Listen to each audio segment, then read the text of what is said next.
could forget the memories that could they pass. 'Cause I have found a path to shed back with heaven and hell.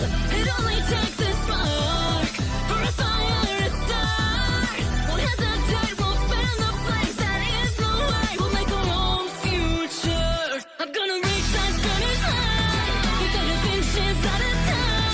I'll keep going, nothing can stop me. Na na na na na na na na. They say that we're not strong enough, but I ain't never giving up. Gonna leave this future behind me. Na na na na na na na na. I'll keep going, nothing can stop me. Na na na na na na na na.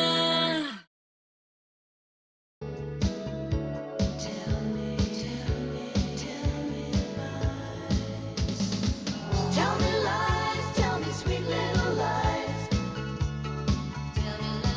Hello, everyone, and welcome to yet another extra.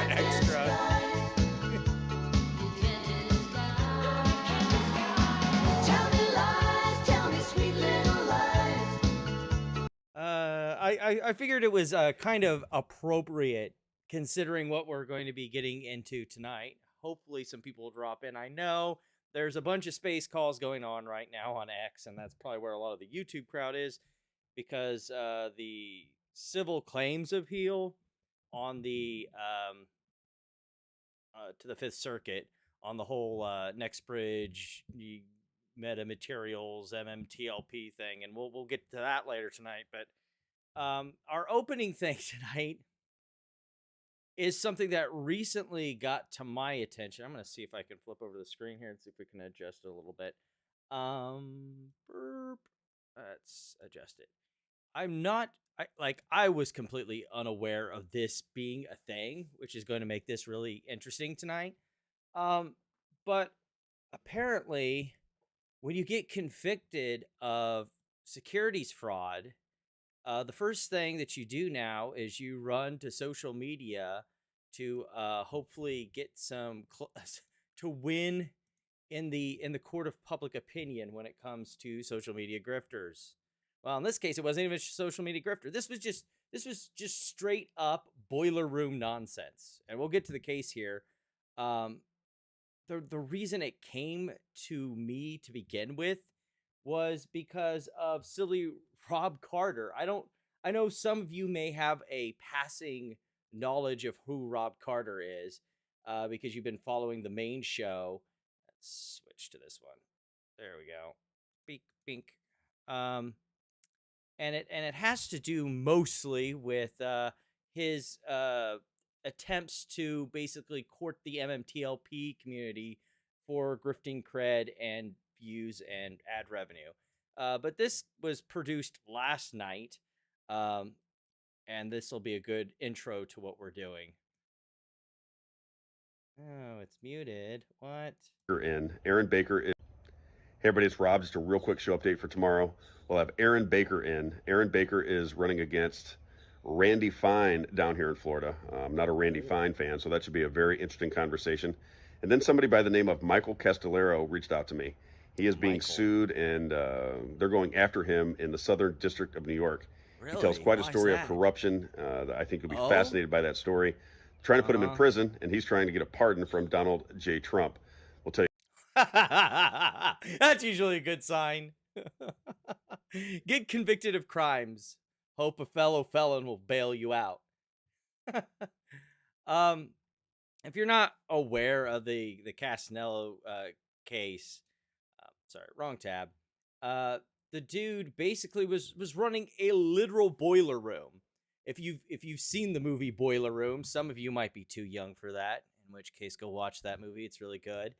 Or some of you might be aware of Wolf of Wall Street, and that's exactly what we're talking about. High pressure sales, selling people on penny stock pump and dumps or highly illiquid stocks with a little bit of Ponzi-ness going on there, where you have the mixing and collating of funds, and then the people who run the organization dipping in and pulling funds out.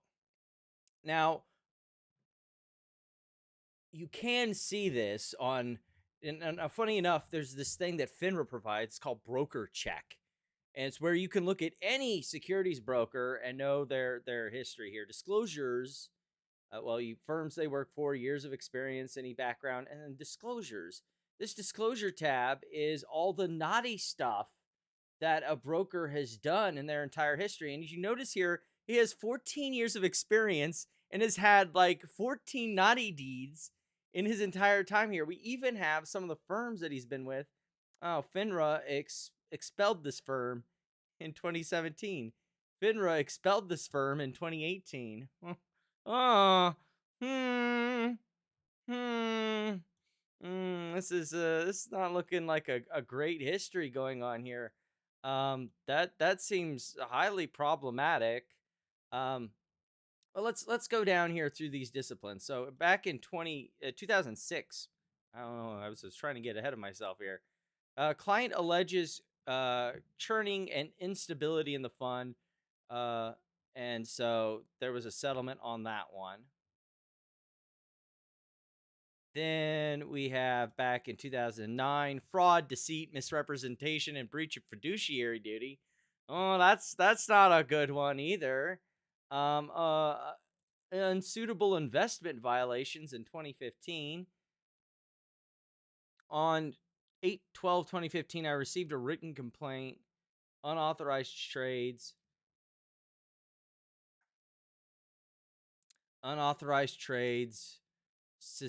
suitability, neglect, unauthorized trading, more of that,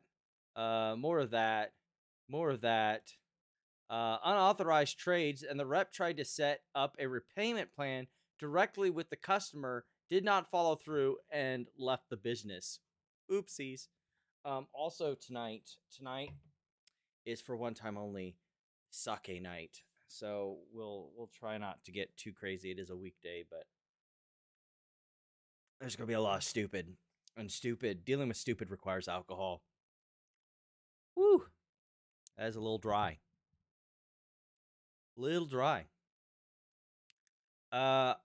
Allegation, unsuitable transactions, misrepresentations, churning.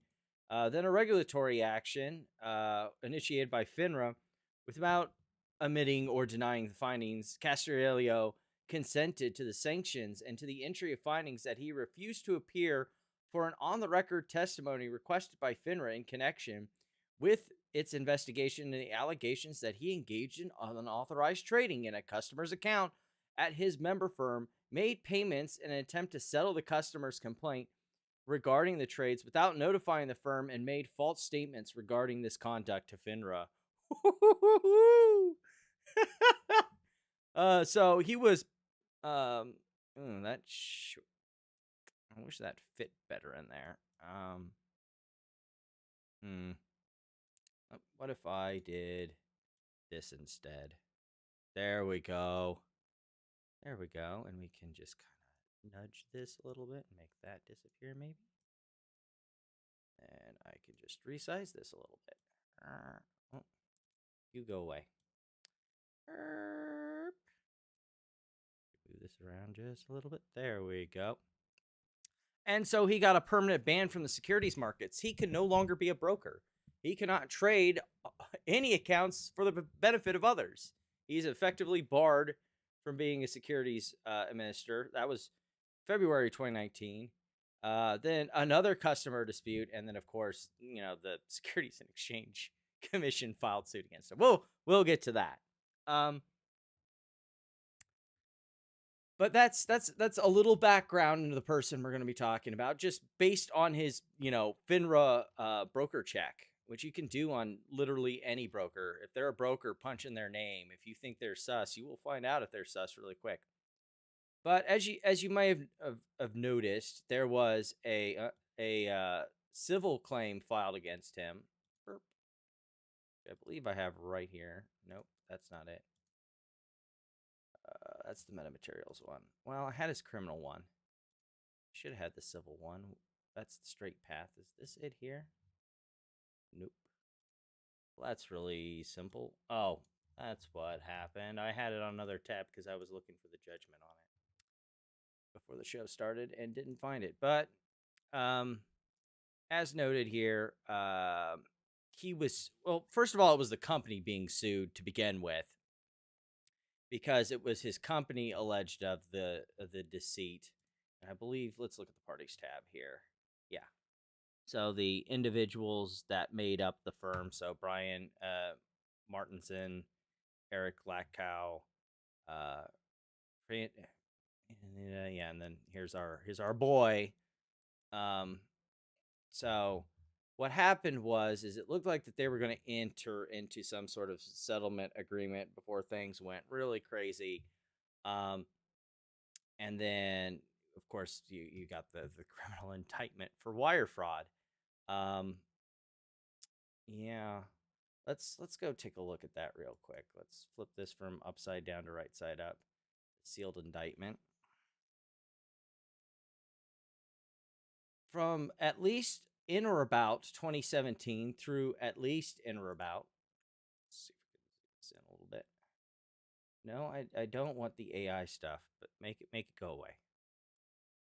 I hate how everything tries to insert AI into everything where it don't need to be. All right. From at least in or about 2017 through at least about April 2022, Michael Castillero, also aka Michael Alejandro, Francine Linnea, and Brian Martinson. Yeah, Martinson. The defendants engaged in a scheme to defraud investors in a group of 9 related private funds known generally as straight path funds.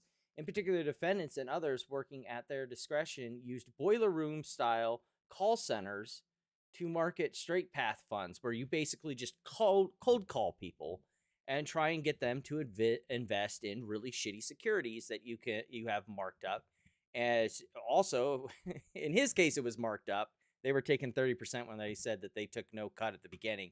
And then on top of that, generally when you have a boiler room thing, you're running a pump and dump scheme where you're already in the shitty illiquid shitco and you sell out from under people. Yeah, this okay, I'm probably going to have to turn it into a accidentally on purpose mixed drink. It is a little on the dry side. In particular, the defendants and others working at the direction used boiler room style call centers to market the straight path funds, including to individual non-professional investors, as presenting an opportunity to invest in privately held companies expected to go public, pre-IPO companies in the near future. The defendants purported to offer investors a chance to acquire shares in the pre-IPO companies at favorable prices. Although the defendants and their agents represented to existing prospective investors that straight path funds that they earned no upfront fees in connection with the straight path funds acquisition of pre-IPO shares, in reality, and contrary to their financial duties, the defendants acquired the shares and sold them to investors at arbitrarily inflated and excessive prices without disclosing to investors the nature or extent of the markup. The defendants also misled investors regarding the nature of their investments and hid the involvement of Michael Castillero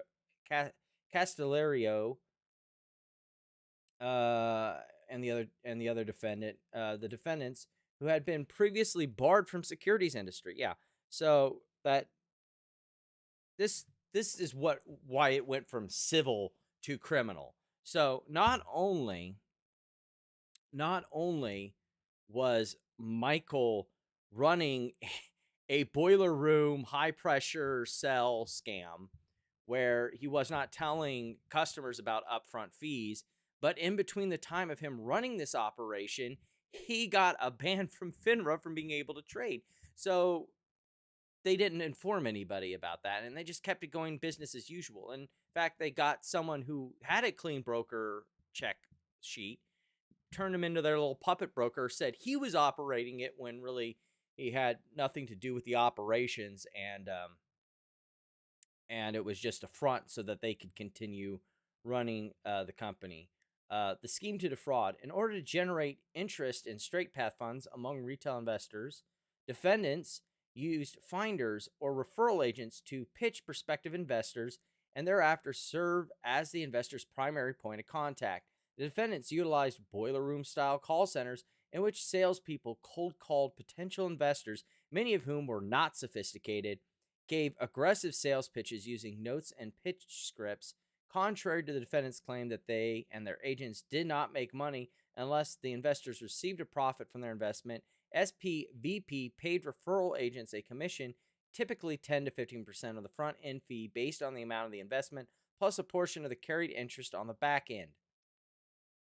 In addition to misleading prospective investors on the company's compensation paid to referral agents, defendants defrauded investors in straight path funds, for which they acted as fiduciaries by charging investors excessive and undisclosed markups on share prices of the IPO companies, which benefited the defendants and their associates at the expense of investors and the straight path funds, routinely overstating to investors the number of pre-IPO shares that backed their interest in the straight path funds they sold, which is known as kind of a Ponzi scheme because you don't have the assets. So you're basically taking in money so you can get those assets that you can then promise to the next batch of suckers, and, money in, more suckers, and you just dip into the fund, the slush fund.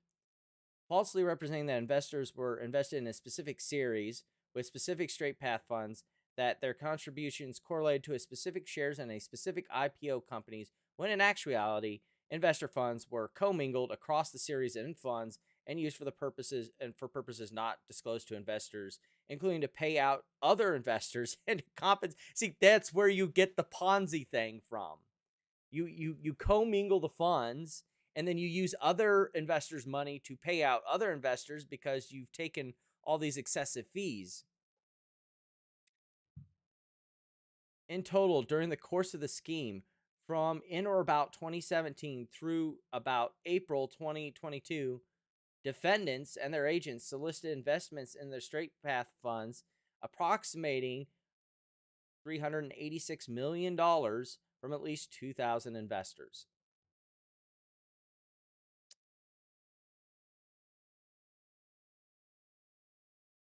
Now, naturally, he ended up getting indicted. that was your indictment right there. And then went to jury trial, and he got convicted. We're currently at the sentencing stage right now. Here is the sentencing and the sentencing submissions.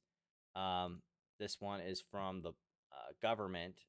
They want to have him pay back the monies that he took, along with giving him an 11-year prison sentence. We'll be coming back to this document a lot for what we're going to deal with in the next segment, because as was pointed out in this, rather than fessing up to the wrongdoing, this one, before we get to the actual press tour as it was, this section is important for our lead in here. The court should also impose forfeiture and restitution, in addition to a prison sentence sufficient to satisfy Section 355(3)(a) factors.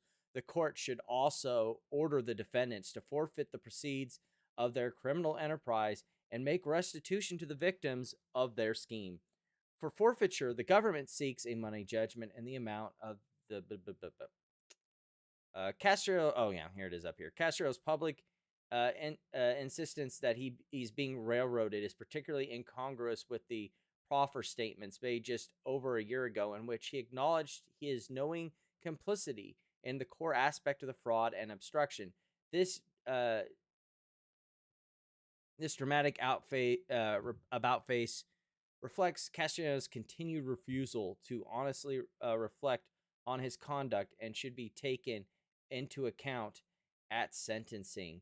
Since the return of the jury's verdict, Castillero in particular has gone on a press tour claiming he is the true victim of weaponized prosecution that target him for his political beliefs. Yes, because it can't be that he's just a criminal who committed wire fraud, was running a Ponzi scheme, and defrauded investors.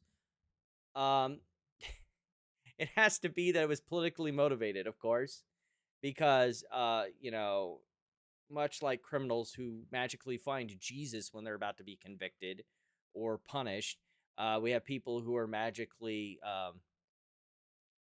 who suddenly are the victims of um, political machinations that don't exist, especially those who are Trump supporters, which is very much the case here.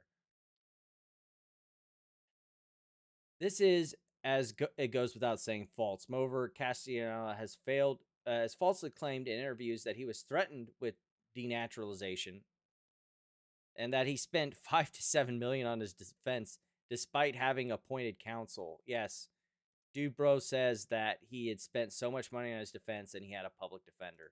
That there were no victims to his crimes. Well, we'll deal with that one too, because we'll scroll up there and find plenty. That he was targeted by this office and by Judge Kaplan, and this court, after the SEC lost its case, well, it didn't lose its case. It's over there, and basically the company that they did ran is currently being administrated. Double check here. Yeah, is currently in receivership and has a receiver over control of the company to make sure that people who were defrauded get their money back. And then we got a whole list of people before Rob who had done interviews with him, like Ann Vandersteel, who did an entire interview with him. The Truth with John Gordon. I have no idea who John Gordon is, and judging by the views on that video, neither does a lot of people know who John Gordon is. Then we got Real America's Voice. Oh my goodness. Okie dokie, cool. Diamond and Silk. Let's run with this here. Like, I love people who use lawfare. Usually it's people who are getting their ass clapped because they did something wrong. Let's take a look at this real quick. It's only 2 minutes. There's no victim. Me and my two business partners, I guess, there's no, when the company, since the government took the company away from us, spit it out. Now you could say that the customers are now being victimized by the government. What? Which they took the company in the customer's best interest.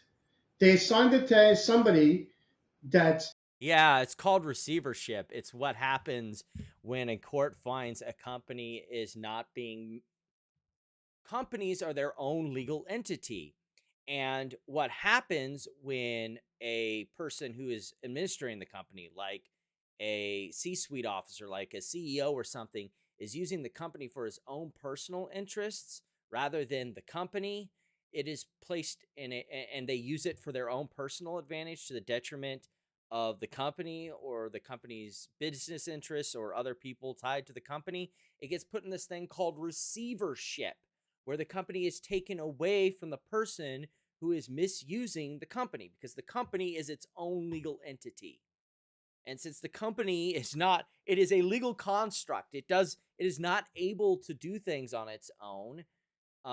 It needs to be taken out of the control of the person who is abusing that influence, and that is what receivership is.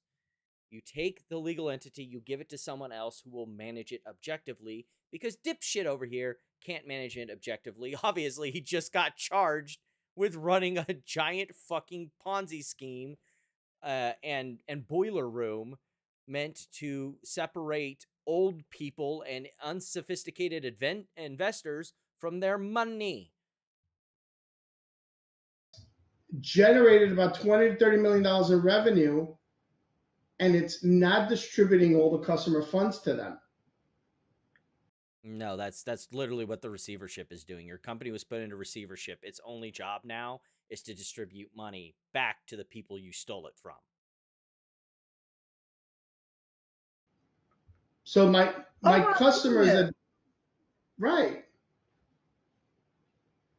but they did it in their best How do interest, people right? watch this? So This your has to be. customers is your customers is waiting to get paid something from the government that He took money out of the general fund. This guy was running a boiler room. This guy was running a boiler room. Shouldn't we overlook that because the government is corrupt and tries to enforce law? Good one, Tony. Good one, Tony. We should overlook the laws because they're mean to me. But this is silly. Like, this is the only purpose, just like MMTLP. I think the government is the problem here. Yeah, enforcing the laws, it's really bad. Criminals don't like it when you enforce the laws against them.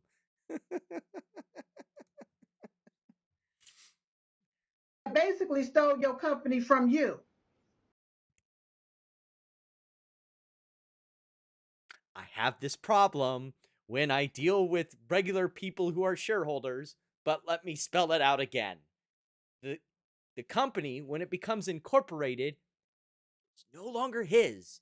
It is its own legal entity for the purposes of everything. And if he is simply using company money to enrich himself, which the SEC has proved, a federal criminal court has just proved, that's why it's in receivership. That's why it was taken away from him. Like, that's how that works. Right. Because they claimed that y'all was. So here's my deal. They didn't claim. A court of his peers, 12 jurors, agreed with the prosecution. Like, this is something that we're going to run into, especially when we get to the Rob Carter thing. It is a public docket. You can go on to Pacer, you can go on to Court Listener, you can go on to half a dozen places and find exactly what happened in these cases. It is public record, and these people are too fucking lazy to even look at that. If it was a Ponzi-like scheme, you know what I'm saying? If this, I hate that word. why would the government continue on with your business? Okay, If at it least was she's so asking wrong, a good question. if it was so Right. fraudulent, Well, why would the government continue on with the business? Ms. Silk, what Ponzi scheme generates revenue? Oh my God. He's going to use the same argument. He's going to use the same argument in the Rob Carter case, in the Rob Carter live stream. And let's see if Tony beats me to why this is a semantics game made of fucking stupid. Okay, there's a difference between revenue and earnings, and I get what he's trying to do here. Like, I get exactly what he's trying to do here. Like, obviously he's used to dealing with unsophisticated investors and unsophisticated people who don't understand what this all means. And so he's hoping that she doesn't catch on to the difference between revenue and earnings. I mean, you know, Marantz doesn't know the difference, so I guess we can just give a freebie there, but yeah, okay, yeah, Tony got to the joke I was heading for. but like, duh, it makes revenue. Like, any business makes revenue. It's whether they earn money. That's the difference. Ponzi schemes have revenue. They have inflows from clients. That's revenue. Okay? And then the money being taken out of the pot is why there is no earnings that should be going back to investors. Like, this dude the reason why he picks people like he does is because they don't understand these things. They're not finance people. And that's why he targets exactly what he does. Because, like, he can play this sleight of hand game of, oh, well, what Ponzi scheme do you know makes revenue? Every one of them.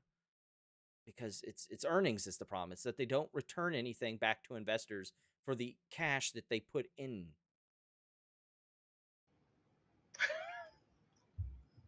You tell me.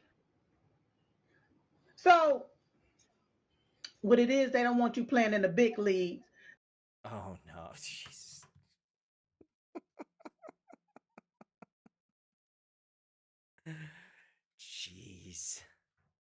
I mean, this is the game that plays, and now, especially since we had the whole Trevor Milton situation, this is what happens. They go on you get these grifters. They go on their press tour, hoping that they can trick people. They can trick people into helping them promote themselves to Donald Trump, so they can get the Trevor Milton special. They can get a pardon to get away with the crimes that they did. So let's see here. I know I downloaded it. Let's see if the download works. Nope, that's the wrong one. This is the one I wanted. Come on. Good. Don't want to have to actually play his live stream. Okay, let's see if we can size this down just a touch. Okay, about back up a little bit more. Okay, there he is. This is quite possibly the stupidest part of the live stream. Let me get there. Actually, let's put this in because that'll be funny. Outrage is all they have. All right, let's make this happen. Let's make the stupid happen. Over 5,000 manuscripts, which is the most manuscripts out of any book that old, more than Homer's Odyssey, more than anything like that. And so we only know what we're privy to. That's the real people. Just thing we're in but Rick Babbitts. You can reach out to him at 314-671-0525. The best advice I could give to anybody is if you have your money tied up, and especially if you're nearing retirement, if it's one of your That's a lot of financial people I've found. It's about loudly not understanding anything. That is their entire appeal. Loudly not understanding things. Buddies or somebody that you've had for a long time, maybe it feels very informal and you feel like maybe they're not taking care of your money properly. This Rick is a great Babbitts lead will into look what over we're your about money to with a deal with. fine-tooth comb. A real financial advisor paired up with this, as the bumper ad before this clown. It's great. He's just terrific at what he does. He's made a lot of money for us in just a few months. My wife, like I said, is over the moon with what he's done for our financial situation. Rick Babbitts, yourcaringadvisor.com. You can reach him at 314-671-0525. Biblical, Isaiah, biblical principles with your money. And as he likes to say, let me read the script he gave for me. He said, Rob, the reality is that investors are dying to have a new experience. The dominance of big brokerage firms and wirehouses has given even above average investors the impression that there is no alternative, that their choices are limited, and that switching to another advisor or firm wouldn't make much difference in the outcome. I mean, most of the times it doesn't. There's a reason why we're VOO and VTI shills over here. It's really hard to beat the market. You have to be really good at it. You need a Rob card. Primerica story arc. I have no idea who that other person is. Primerica. I'm gonna have to go find this person afterwards, aren't I? Oh boy. Carrington Financial offers investors the alternative approach they have been seeking. My man, Rick Babbitts, there on the screen. Again, you can reach out to him at 314-671-0525, or you can check him out. You might, if you're driving, you might be able to remember this easier. Yourcaringadvisor.com. Yourcaringadvisor.com. My man, Rick Babbitts. We'll have him on the show. I'm going to need some relatively soon. All right, let's bring in Michael Castillero. Crazy story originating out of the Southern District of New York, and we've been following. Oh, it's an MLM scheme. Great stuff. The MMTLP story. There'll be a lot of MMTL people watching and listening. Yeah, this is the great part, is he is shilling this grifter ass fucking loser to the MMTLP community. It's hilarious. Him and Ann Vandersteel have now made this whole thing where they have wormed their way, slithered their way, as it were, into the MMTLP community so that they can try and co-opt it for their own ends, or as we like to call it on the show, the meme stock to QAnon pipeline. Listening today or tonight or whenever they get the show. But I wanted you to come in, Michael. Welcome, my friend. How are you? Good morning. How are you? Good to see you. I know you got a whole situation going on there. Hard to be happy with what's going on in your situation. But I want people to understand it as best they can, because it's a little bit complicated. If you're not a financial person, these stories can get... It's not complicated, though. And we're going to eventually get into how it's not complicated. It's so fucking easy to figure this shit out. The only way it would be complicated is if you intentionally make it complicated by lying to people. Oh. Complicated. But just kind of walk us through what happened to you. You're being, as I understand it, you're being prosecuted out of the Southern District of New York for financial crime that you. He's not being prosecuted, Rob. He's already been convicted. A jury of his peers voted unanimously that yes, he did commit securities fraud or wire fraud, and stole money from his investors with unreasonable fees. So like it's not he's being accused, it's not he's being prosecuted. He has already been convicted. The only part that we're having to deal with is the sentencing part. Like he is literal weeks to months away from getting his orange onesie. You say you did not commit, and then when you wanted to get discovery, then they turned it into a criminal charge because they did not want discovery in your. I forgot that they led with this stupid fucking lie. Okay, so they're gonna bring this up. So let's go ahead and deal with this right away. Right away, shall we? Let me switch over to this one. Okay, so this whole stupid, like, we'll get to this whole discussion in a second, but Rob came in to intercede and just try to defend his boy as we started ripping apart his stupid fucking story. What does that have to do with blocking discovery while putting a husband and a father in prison? Like, I hate this stupid shit when they play this game of, he's a father and a husband. Well, you know what? There's a lot of fathers and husbands in prison because they commit crime. Tough shit. Don't commit crime. I thought the Republican Party was supposed to be this law and order party. What's the big fucking hitch up here? Like, you do the crime, you do the time. I thought that's what we all kind of agreed on here. Jamerica is the company to take on Amazon. And, you know, I get it. A lot of times we still stay away from the politics end on this show. On this channel in general, because politics gets messy. But, you know, Rob is the clown who decided to bring politics and this whole grift in the door. Kind of like how 2 weeks ago when we dealt with Ryan Cohen and his stupid Trump 2028 tweet or whatever the fuck it was. 2028 tweet. And, you know, it's like we try and deal with finance here. Occasionally that means we crosswire with politics. We try and avoid it because it only usually pisses people off. Some Gracie. Yeah. But, you know, some people drag the dead cat into the room and we have to kind of deal with it. But here we are. It's very hard to reason with with this group because you will not accept that transparency is a role of the free press. Yeah, like, I will tell you right now before I got to this that, well, I should get to the back here, that I said that, obviously, because it wasn't a matter of discussion at the time till you changed the subject, it shows that there are holes in Castillero's story because we were talking about how, well, another subject he's going to bring up, that there were no victims. And I pointed this out. I showed him the sentencing memo and the charging documents.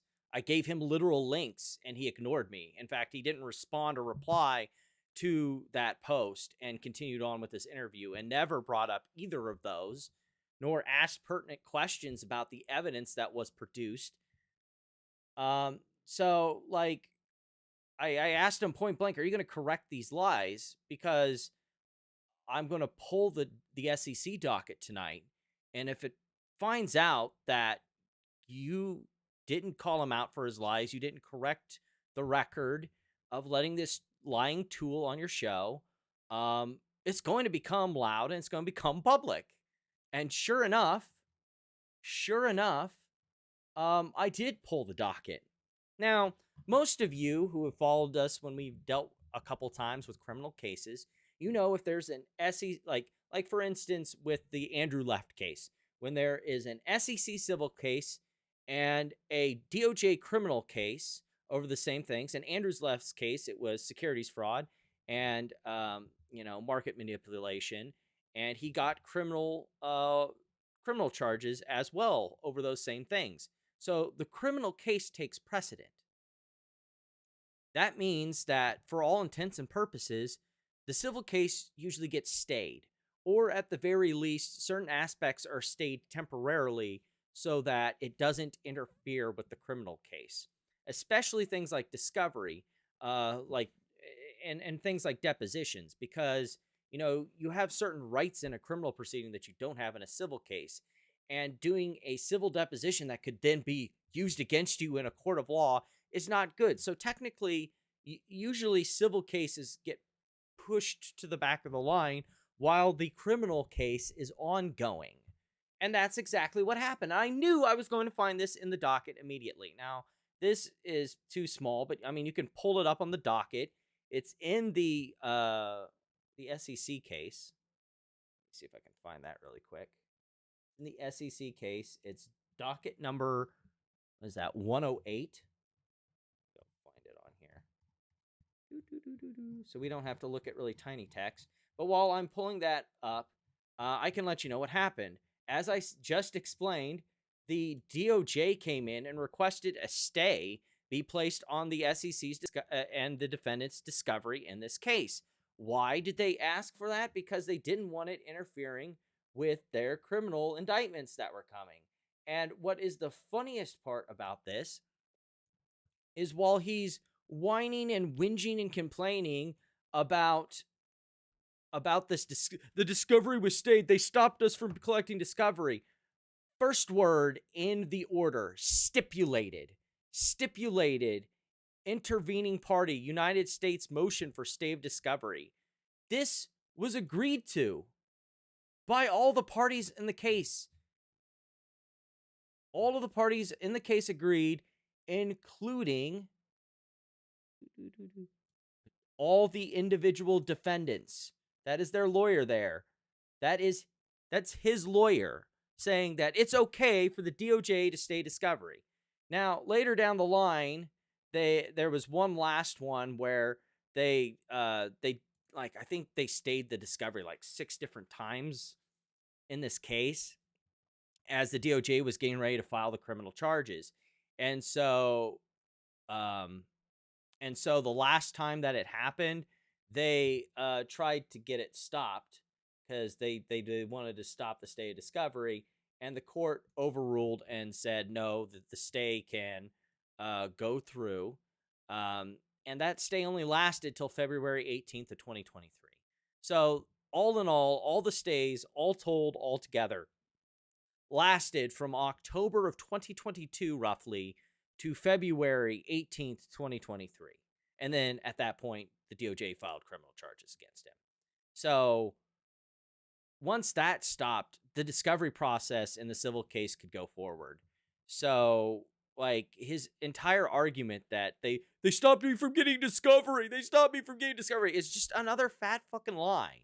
Especially when the first and preceding sets of stays on the discovery, he agreed to them.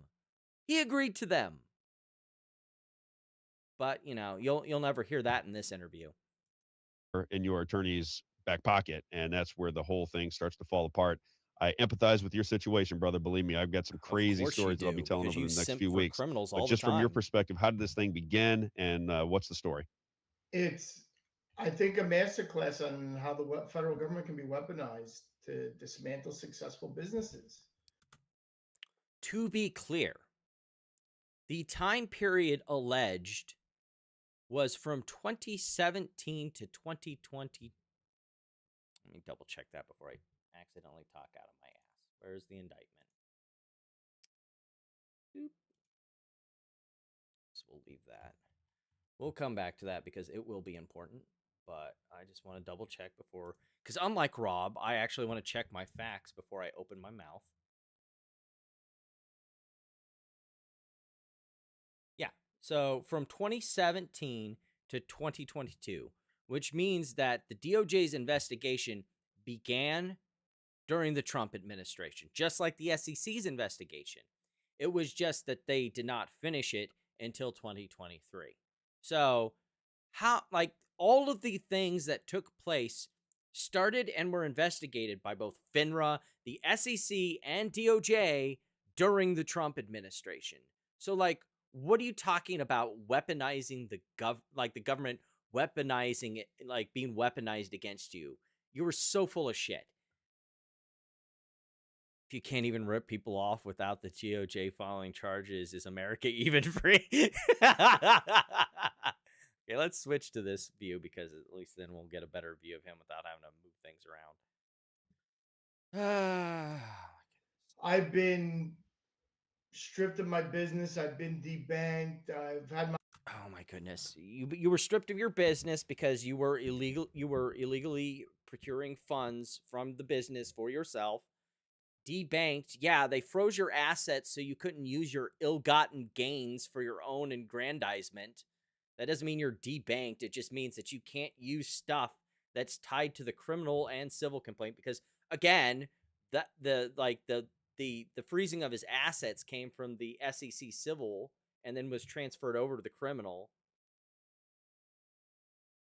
Also, gotta love all the Trump stuff in the background. He really wants that pardon really desperately. Please, please, please, Daddy Trump, please give me the pardon. my constitutional rights taken away, and not one. Yeah, that usually happens when you're a criminal. You lose some of your rights because you violated other people's rights. That's how that works. One single loss to an investor. No losses. That is such a fucking lie. When we were reading the criminal indictment that he was then found guilty of, there was losses because they charged up to 30% as an upfront fee. They didn't tell anybody. That was the lie. That was the money that was being extracted. That was the losses. He's trying to say that they didn't lose on their investment. But that's never what was charged here.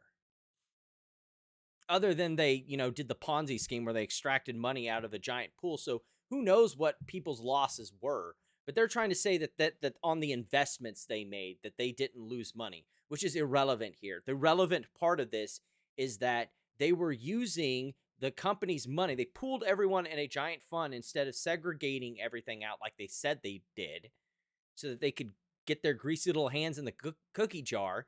And then they were taking 30% fees up front to pay the boiler room people that they had gotten to bring in these clients and to pay themselves. They said that they did not take any upfront fees. That was a lie. And he continues to perpetuate this lie, despite the fact that a jury of his peers has said, yes, you did steal 30% from people up front without telling them. That's why it was fraud. No losses. Nobody's complaining. There's no injured party. Rob, we're making our investors 2 to 3x on their money. No complaints. No complaints, huh? I love how Rob proffered that. Like, he didn't even say that up front. Rob just proffered it out there for him. That's how much in the bag Rob is on this. If it wasn't clear that Rob is not an objective party ever and cannot be trusted with the truth at any point in time, now will be your light where the light bulb should go off. Like, he didn't even proffer that there was no, like Michael didn't even proffer that there was no victims. That was Rob's own creation.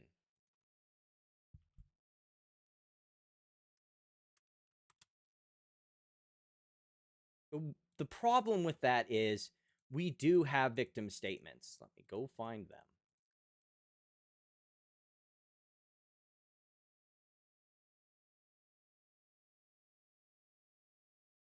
There we go. Edmund Denberg, a CPA who invested hundreds of thousands with Straight Path, spoke to the monetary and dignitary harms of being the victim of the fraud. Being told I was buying a stock for the same price that Straight Path was paying, and then finding out the actual cost was about 50% of the price is just fraud. Net of what little recoveries there have been, My family lost over $200,000, which for us is a lot of money. It's a lot of fucking money for a lot of people. I see people do a lot of bad things with what I do for a living. While I read and hear about fraud like this, I never thought it would happen to me. At the end of the day, I am disappointed in myself for not vetting Straight Path harder. I am disappointed that there are people who so easily lie to you over the phone about an investment just so they can steal your money. People are supposed to grow up being taught right from wrong. They didn't steal from the rich, they stole from everyday people. Another victim writes that after investing over $100,000 with Straight Path, he was saving $90,000 in cash to pay income taxes, but that my Straight Path broker Tom Poliano pressed me very hard and finally convinced me that Triller would come out before I had to pay my taxes, and therefore I should go ahead with the purchase. As you know, Triller did not go public, and I had to borrow money to pay these taxes, a loan that is still outstanding today. The defendants' lies enabled them to take money from these victims to enrich themselves and their criminal confederates to the tune of tens of millions of dollars.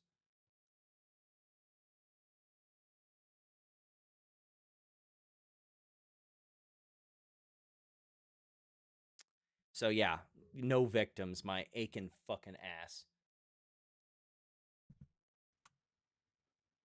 And what was the original charge? Like, so when they come after you and you get to, obviously you're served somewhere, somebody's going to bring you papers, they're serving you. What is the original charge that they're charging you with? What was the problem? When they shut down our company, they said we were a Ponzi-like scheme, right? How about we go to the actual charging documents and find out? Why didn't you have those ready, Rob? Why couldn't you have just gone to the actual documents and just done that? Let's go to the sealed indictment and find out what he was charged with.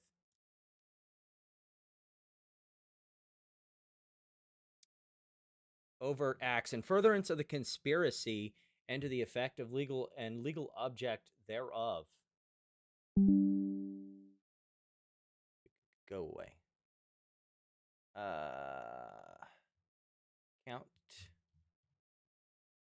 So that should be up here. Count 1. Conspiracy to commit securities fraud, wire fraud, and investment advisor fraud.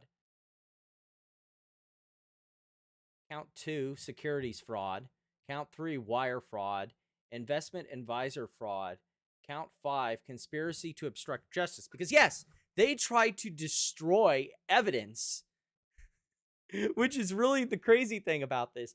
They basically took down their entire email server and destroyed all the intercompany emails that would have been evidence to their crime. So yeah, obstruction of justice, conspiracy to obstruct justice, obstruction of justice, and so they wanted forfeiture on that. So it wasn't just, oh, they were a Ponzi-like scheme. No, like you committed wire fraud, you stole money from people. Like, see, like this is the other thing that's really pathetic about Rob is he lets him play these weaselly games that if he had simply gone to the court documents, he wouldn't have been able to weasel out of so easily. It's either you're a Ponzi scheme or you're not. It's Right. not like a, you know. Yeah, but you were a Ponzi scheme. You basically told people that their money were in segregated accounts and segregated funds. That was a lie. And then you took money out of those funds to pay other investors that you took money from because everything was in one big pot as opposed to being a separate individual fund. So, like, maybe there's some technical legal term. That's why they used the Ponzi-like term or in statements. But, like, what he did is a classic Ponzi scheme. Paying out of other people's funds it is a taking of a traditional property right. You never authorize them to take your money to make other customers whole. It's just that fucking simple. It's either so they took our company down. They tried to shake us down. They said we had to pay a $75 million fine to make a civil inquiry go away. And when we said, no, what are you talking about? You know, we made our customers money. I don't understand where this is coming from. All of a sudden, that's it. They went to Judge Kaplan and they took our company. That's not what happened. Oh my God. First of all, the DOJ is a completely independent branch of government. It can do whatever it wants to at any time. And so, like, they clearly had their own investigation. That is what happened. And that is usually what happened. Like, sometimes the SEC and the DOJ will coordinate on things, but the DOJ can do whatever it wants to. The idea that this co-equal branch of government decided to do something of its own accord, and he's like screaming conspiracy, it's just, you know, classic, I guess we can call it baggy behavior, considering he's gonna have to pay back all this money. Just like it, like he has this giant conspiracy that everything is just coordinated against him. No, you committed a crime. You committed a crime. And much like a 5-year-old, you don't want to take responsibility for that. And so now you're blaming literally anyone but yourself for the wrongs that you did. So that was. So I think that's the thing I want to talk to you about, because what you're Mhm. describing is something I've been hearing a lot lately. It was a shakedown. They can do it if they have a judge in their back pocket, and this is 75.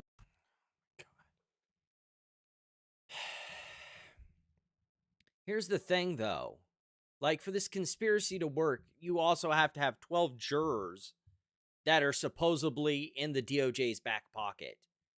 And an FBI and a DOJ investigating this that's also in the back pocket of whoever. And also the fact that this entire investigation, again, started during the Trump administration.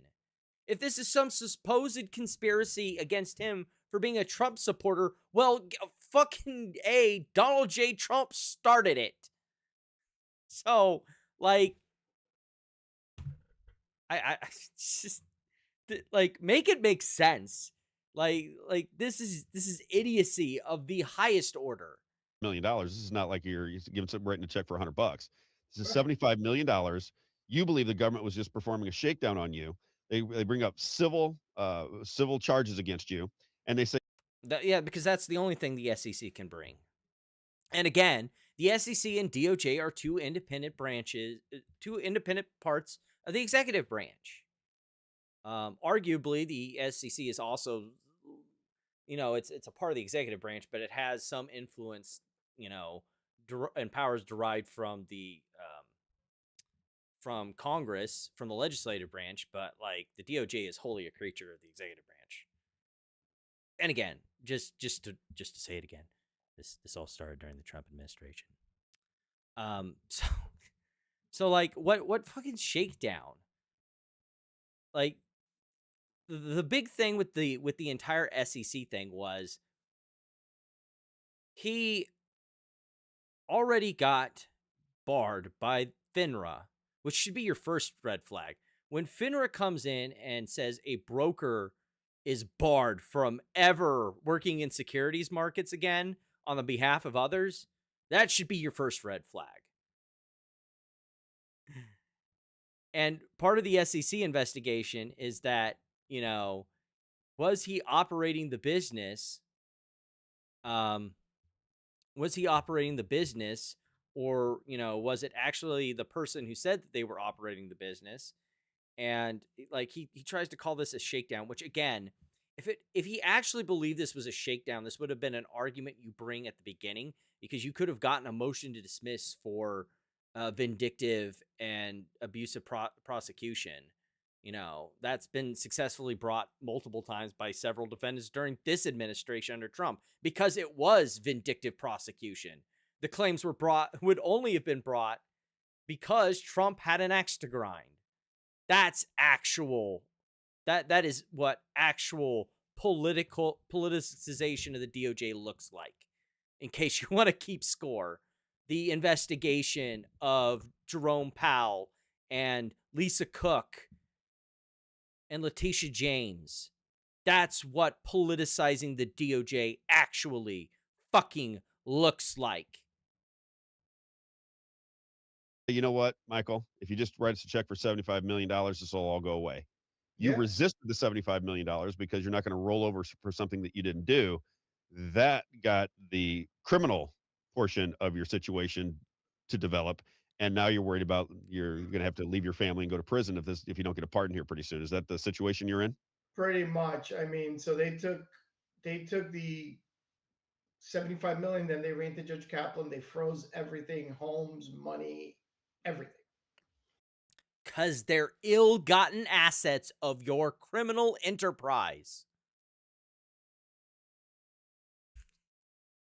Like, I just can't Right, even. What's that like? What's that like? So you wake up one day, I'm sure you it want to sucks, go to the bank, you go to but the you know, ATM, don't or you go to commit write a crime. check, you're making your mortgage payment, and all your money is frozen. Does that what happened to you? Basically. So you had access to no capital whatsoever at one time, No other than what capital. was buried in the backyard or something? Sucks to fucking suck. We survived till like July because my wife had some money in her bank account. But then what they do then is they start calling around to the institutions to debank you. Right? So that's on top of it, right? I remember Thank you. I've had an American Express card since like 2005. Uh-huh. In December, like 3 days before Christmas, I get a phone call. The American Express is closing my account. My lawyer That's tells me not how that works. Like, sure, they'll clean out the account or everything, but like the frozen assets are frozen, especially pending some sort of criminal or civil proceeding. Like, they don't close down the account; they just hold them there till they figure out what is going to be seized, what isn't going to be seized, whatever the proceeding is. So, like, this is just some giant fucking criminal loser, like being a hyperbolic liar trying to make his situation seem more, you know, harmful than it actually is, because he knows if he doesn't get his sob story pardon, he's going to prison for 11 years. And he don't look that young. Like, I mean, probably in his like 40s or 50s, but like, again, you'd be getting out in like your 50s or 60s. I mean, maybe he's my age, but like, I don't know about that. Then again, Bill Pulte looks like he's in his late 40s and he's my age, so you know, whatever. that the SEC just looks for ways to mess with you, and they'll do that whenever they want. They'll just call institutions. So if you start getting, Oh yeah, because the SEC just fucking rings up DOJ and is like, hey, this guy isn't cooperating. You know, if you put the screws to him, maybe he'll cooperate more. This is fucking conspiracy novel, Alex Jones fucking black helicopter nonsense. they're just doing it to mess with you, because what they do is not Again, the people doing this like, I can't help but continue to reiterate that this entire investigation started during the first Trump administration, just like what happened with Trevor Milton's. That investigation and those charges came during the first Trump administration. Like, these people who cry and wax and wane the most about, I'm being politically repressed by the fact that some criminal investigation is investigating my crimes. And you could just trace it back. All it is looking at a public docket and seeing a whole pattern of events. That the SEC began filing a bunch of subpoenas, and you can find them on Pacer during the first Trump administration. It's not hard to connect these dots. You just gotta use your brain, which apparently Rob doesn't have one. Not only do they freeze everything, but whatever you might have access to, as little as it is, they tighten that noose around your neck to basically give you no shot to breathe. And you think this might have happened too, because you and I were talking, and you said you're a Donald Trump Don't commit supporter. You were crime. going down to Mar-a-Lago. You were It's that posting simple. pictures and videos from Mar-a-Lago because you were kind of in that group at the time. And you think that Yeah, and he thought that would protect him. He thought that once he was in the Trump clique, he could do all the crime he wanted. That didn't work out, did it, Chief? the Biden administration may have come after you primarily because of your association with Donald Trump. Do you believe that was the original? Again, this investigation, FINRA took away his broker's license during the Trump administration. He was being investigated by the SEC during the Trump administration. He was sued by the SEC. Okay, that one might not have been during the Trump administration. Let me look at this real quick. Let's pull that back up.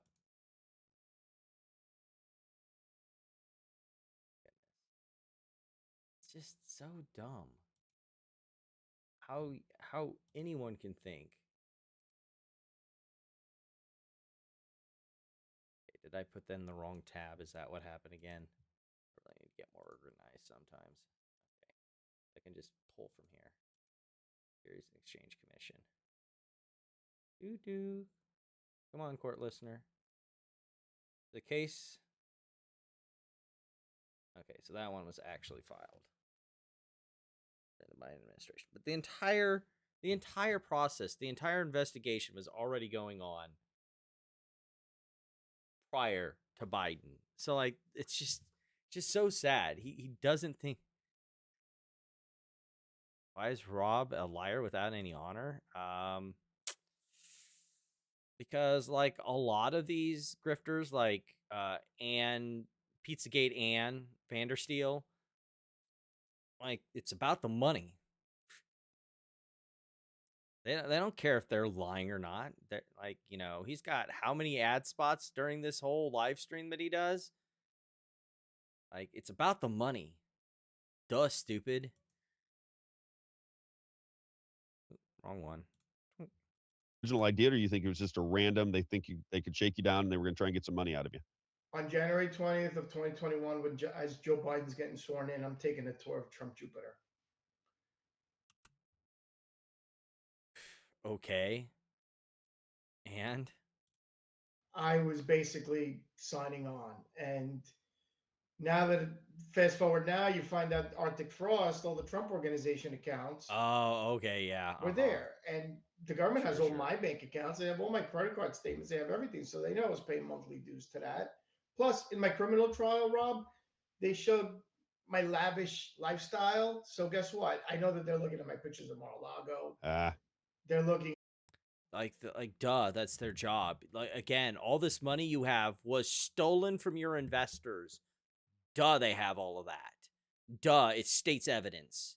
Like, if I stole from my neighbor and then started driving around with Ferrari, you think they're not going to show a picture of the Ferrari in court?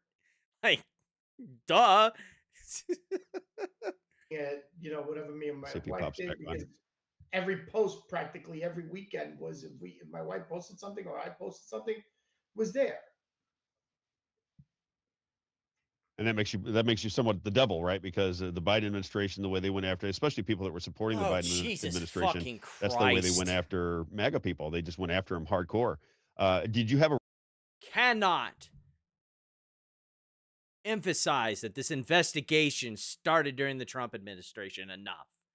Also, the hypocrisy of Rob here, like the list of people who have been politically singled out by the Trump administration solely because Trump doesn't like them?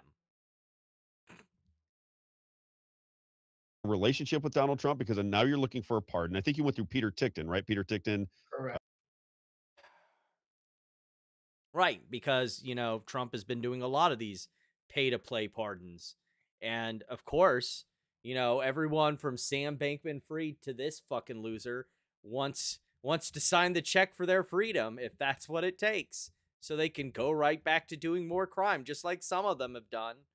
There's some people on that list of those Trump pay-to-play pardons who've turned right back around, done more crime, and gotten arrested again. The famed attorney, and Peter Tickton is going to put forth a pardon request for Donald Trump. I don't even know how that situation would work. But do you know that Donald Trump has it in his hands? Do you know that it's made it through the DOJ? Where is the pardon in the process?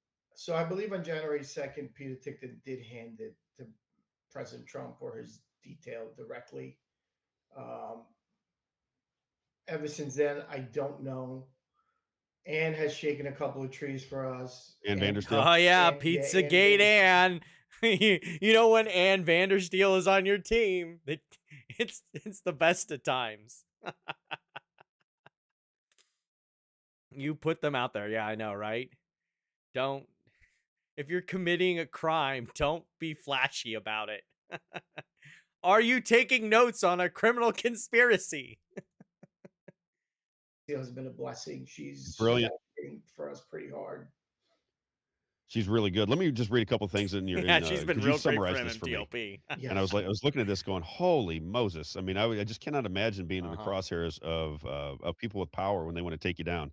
I'm just going to go through it from the beginning. You say timeline of government weaponization, and then you say the first thing is extension as perjury traps. So what you're explaining is they're giving you extensions of your business shutdown. They're giving 2-week extensions, and now you're out talking.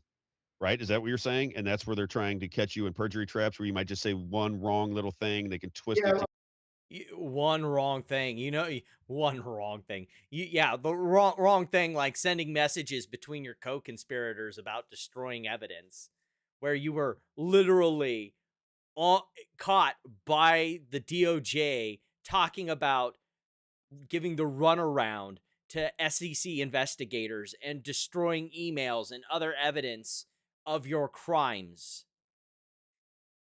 Yeah, that's definitely a perjury trap, and not you taking notes on a fucking criminal conspiracy like a goddamn idiot. I'll put it. We're communication attorneys, and the SEC were in communications. So now we were what's called an exempt reporting advisor. That means we don't have managed money, we don't trade money. We were a private fund. We weren't like you just had the ad for your friend. Your friend's an advisor. He's a Series 65. He gets paid a fee for managing money. We didn't do that. Lies. We charged a markup and which we disclosed to every customer. No, you didn't. And most of our money was generated off the profit that we showed the customers. No, absolutely not. And that's why you got convicted. 30% markup up front. And you lied about that. And that's why you're going to prison.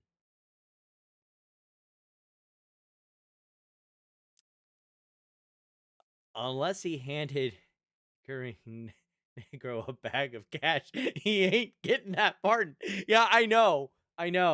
That's the game. You gotta give your sugar daddy Trump some money or something. You can't just be best buds at Mar-a-Lago. And sometimes when it's really politically inconvenient, that doesn't even work, as Sam Bankman-Fried is learning.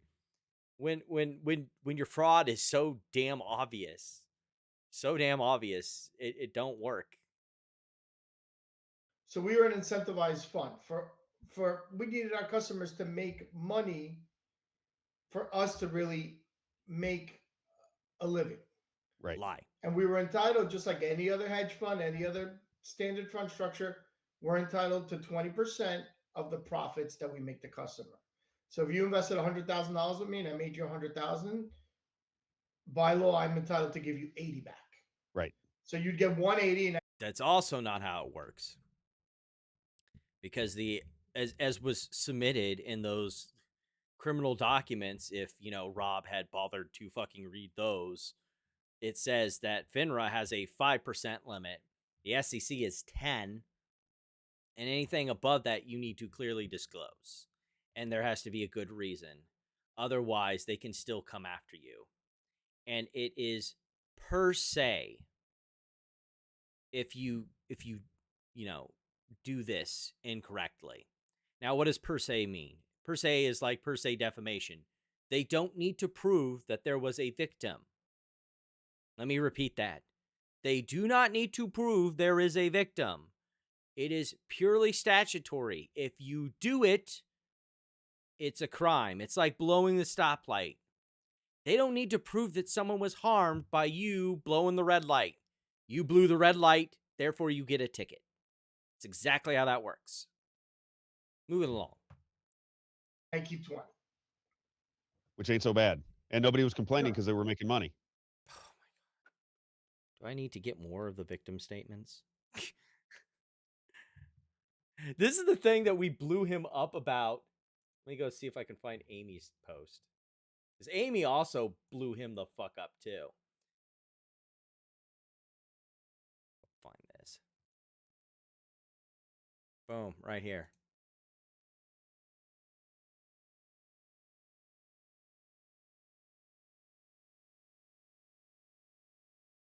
See if I open this up as let me copy the image address and see if I can zoom in on it that way. Yeah, there we go.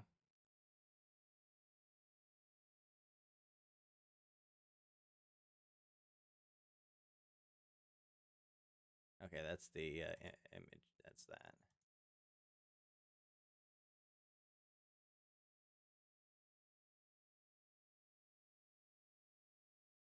Yeah, so yeah, there was clearly victims. I don't actually need grok. Thank you.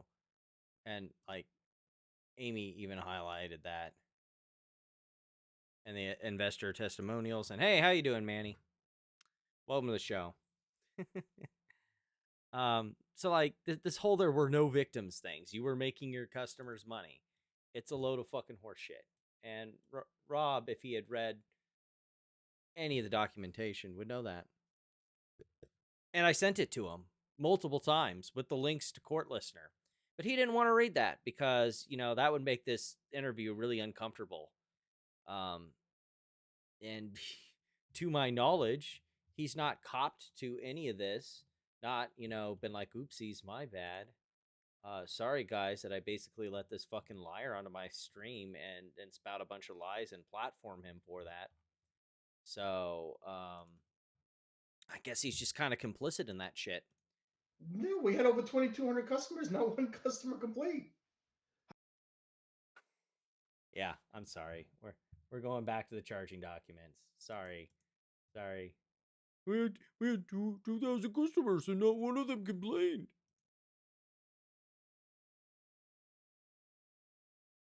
And Rob's just sitting there with like this fucking shit-eating grin, not pushing back, not questioning him on any of this shit.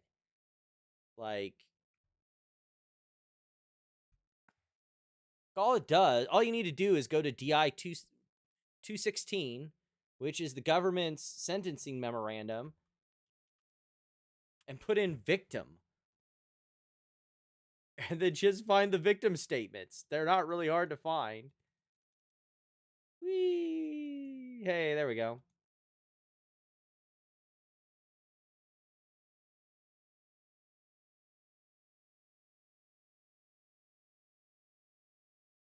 Those are the other ones we talked about.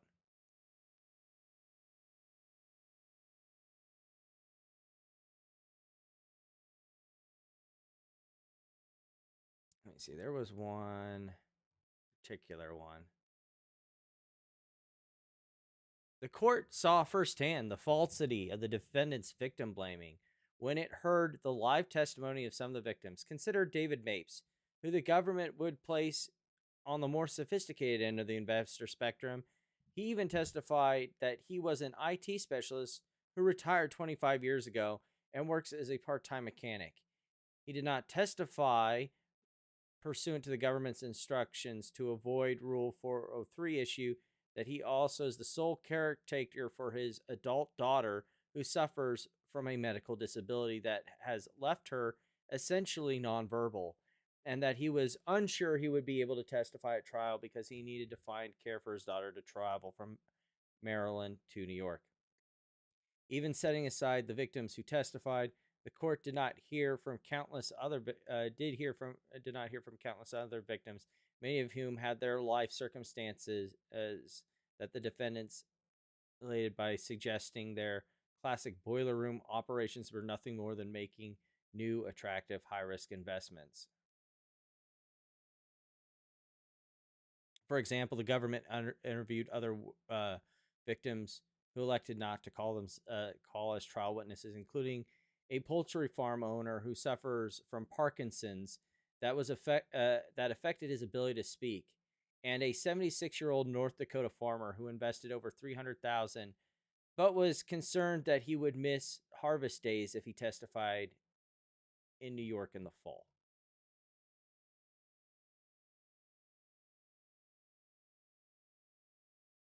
There was one I was trying to find.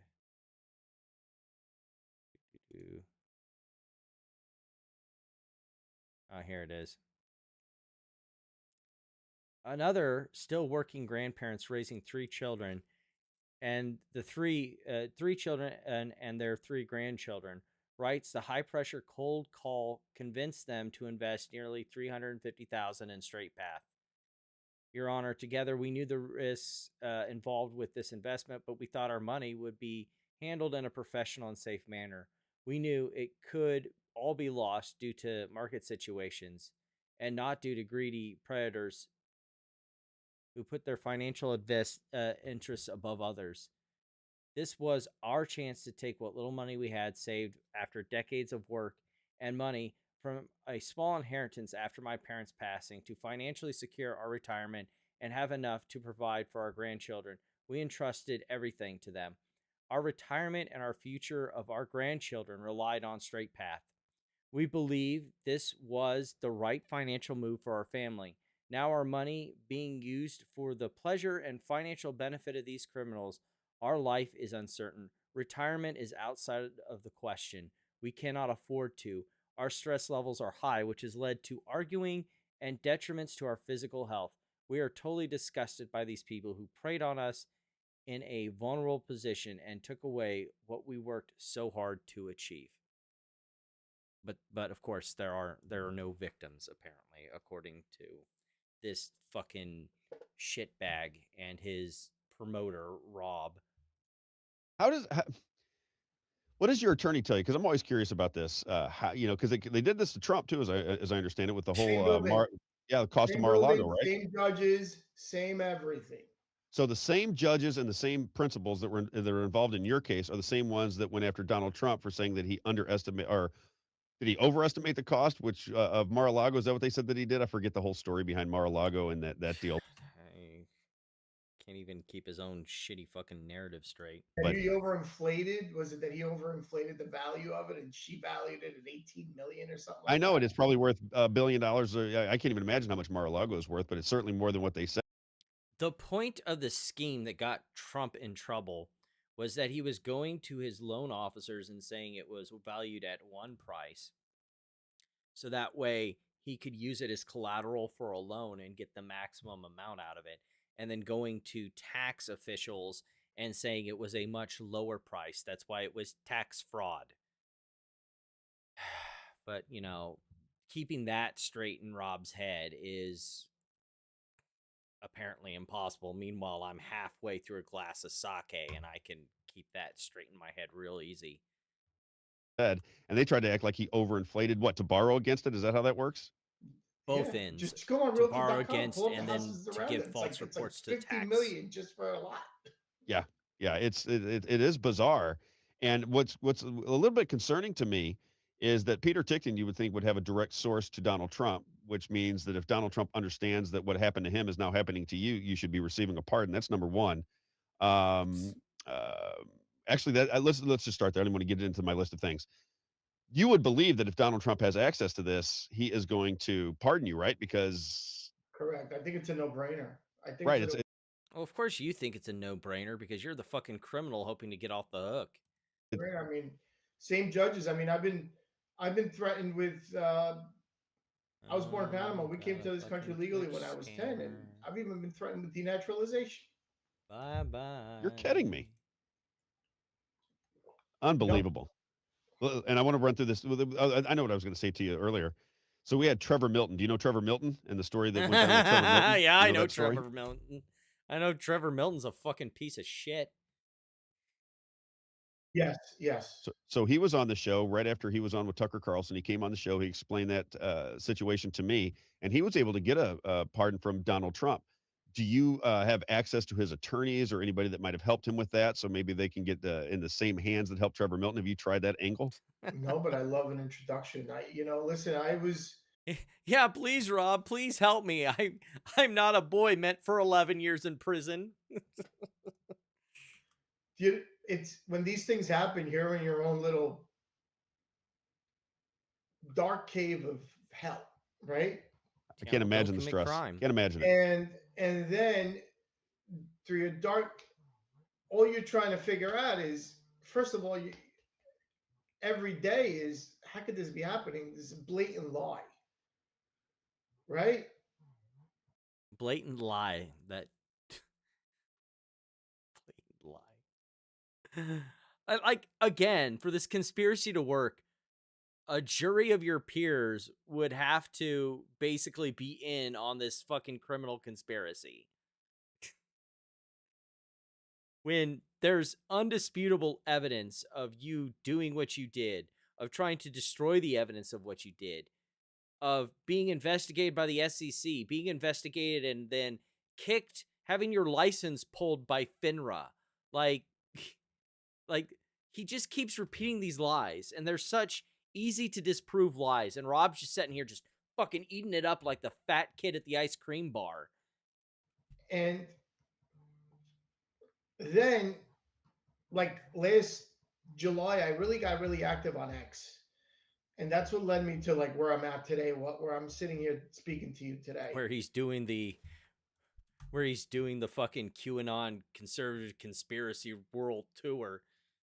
And that's what led me to Peter Tickton and led me to a lot of other good people like Ann and everything else. Yep. So at that moment, now I have to fight because I'm not worried about me going to jail.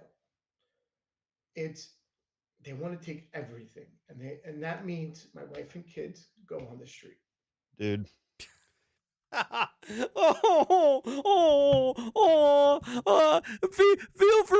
for my poor family. Like, your wife can't get a fucking job? Please. Poor me. I stole other people's money and now I've ruined my life for my family, but it's not my fault. It's the government's fault.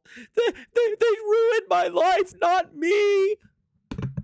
Fuck off.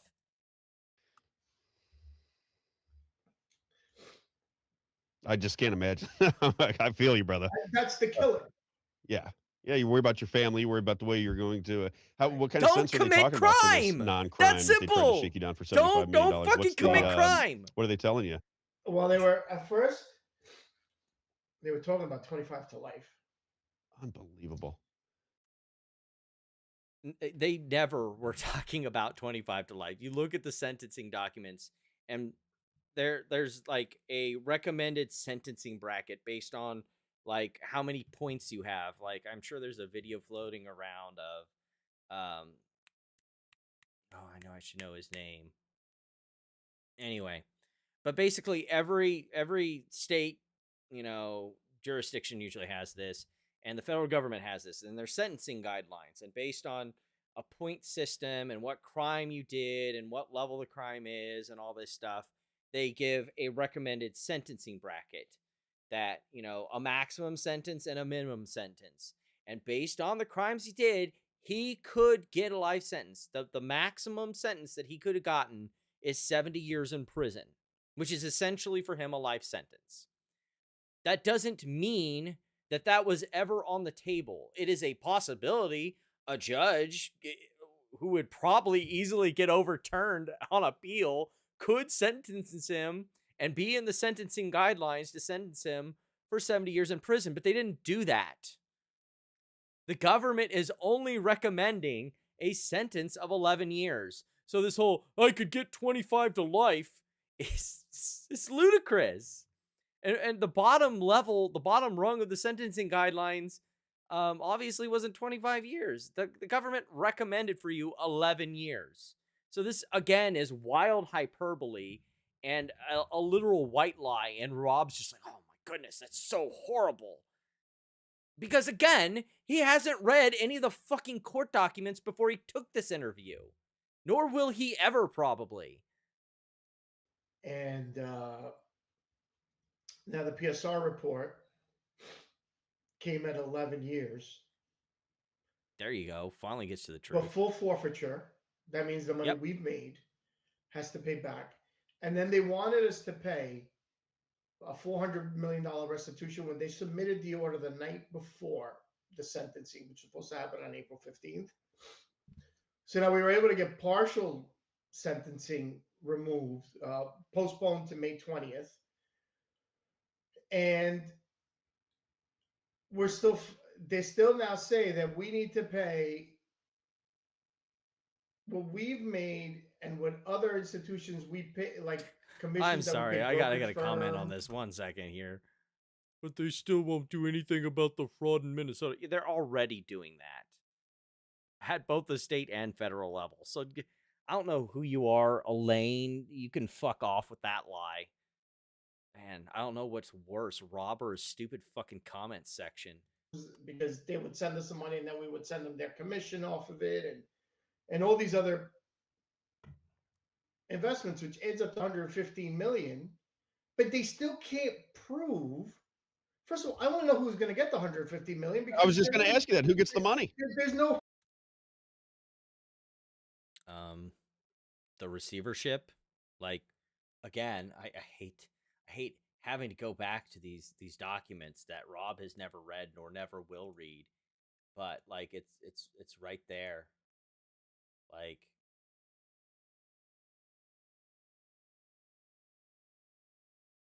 sentencing submission by the United States government as to Michael Castillero. Here's your sentencing submission.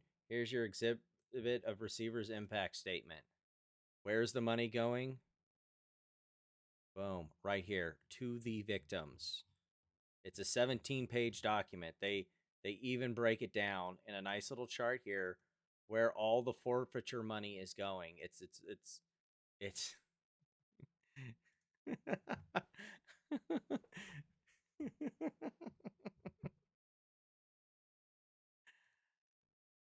like, it's here it is, restitution.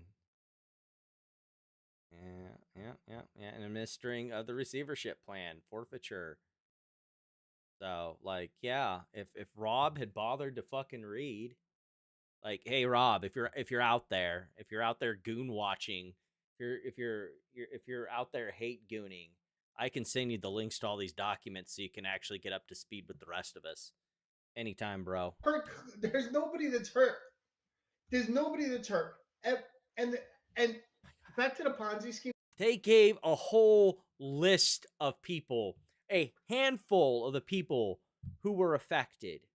They spent a whole 3 pages of the 4 maybe of the 50-page sentencing memorandum, giving you just a handful of the victims that were harmed. Again, with this stupid fucking lie that there were no victims, set all the way the fuck back down. Narrative. I think in the past 4 years, the company has generated over 30 million in revenue. So I know some of you missed this from earlier. Check GME meltdown. Okay. Do I want to know? What are you getting me involved with here, Manny? What's going on?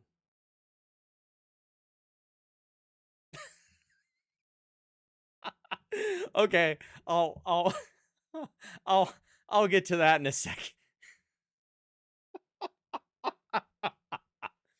I shouldn't be laughing. That's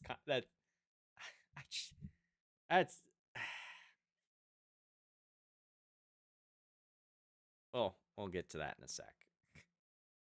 Fuck. tell me what Ponzi schemes still generate in revenue. Right. Well, Not- Okay, yeah, that's what it was. So I know some of you missed earlier. Is Moranson a 1-income household again? Yes, maybe, possibly. Wife changing money. Oh my gosh. Man. Oh yeah, I'll keep getting rudely interrupted by Morance's wife changing money.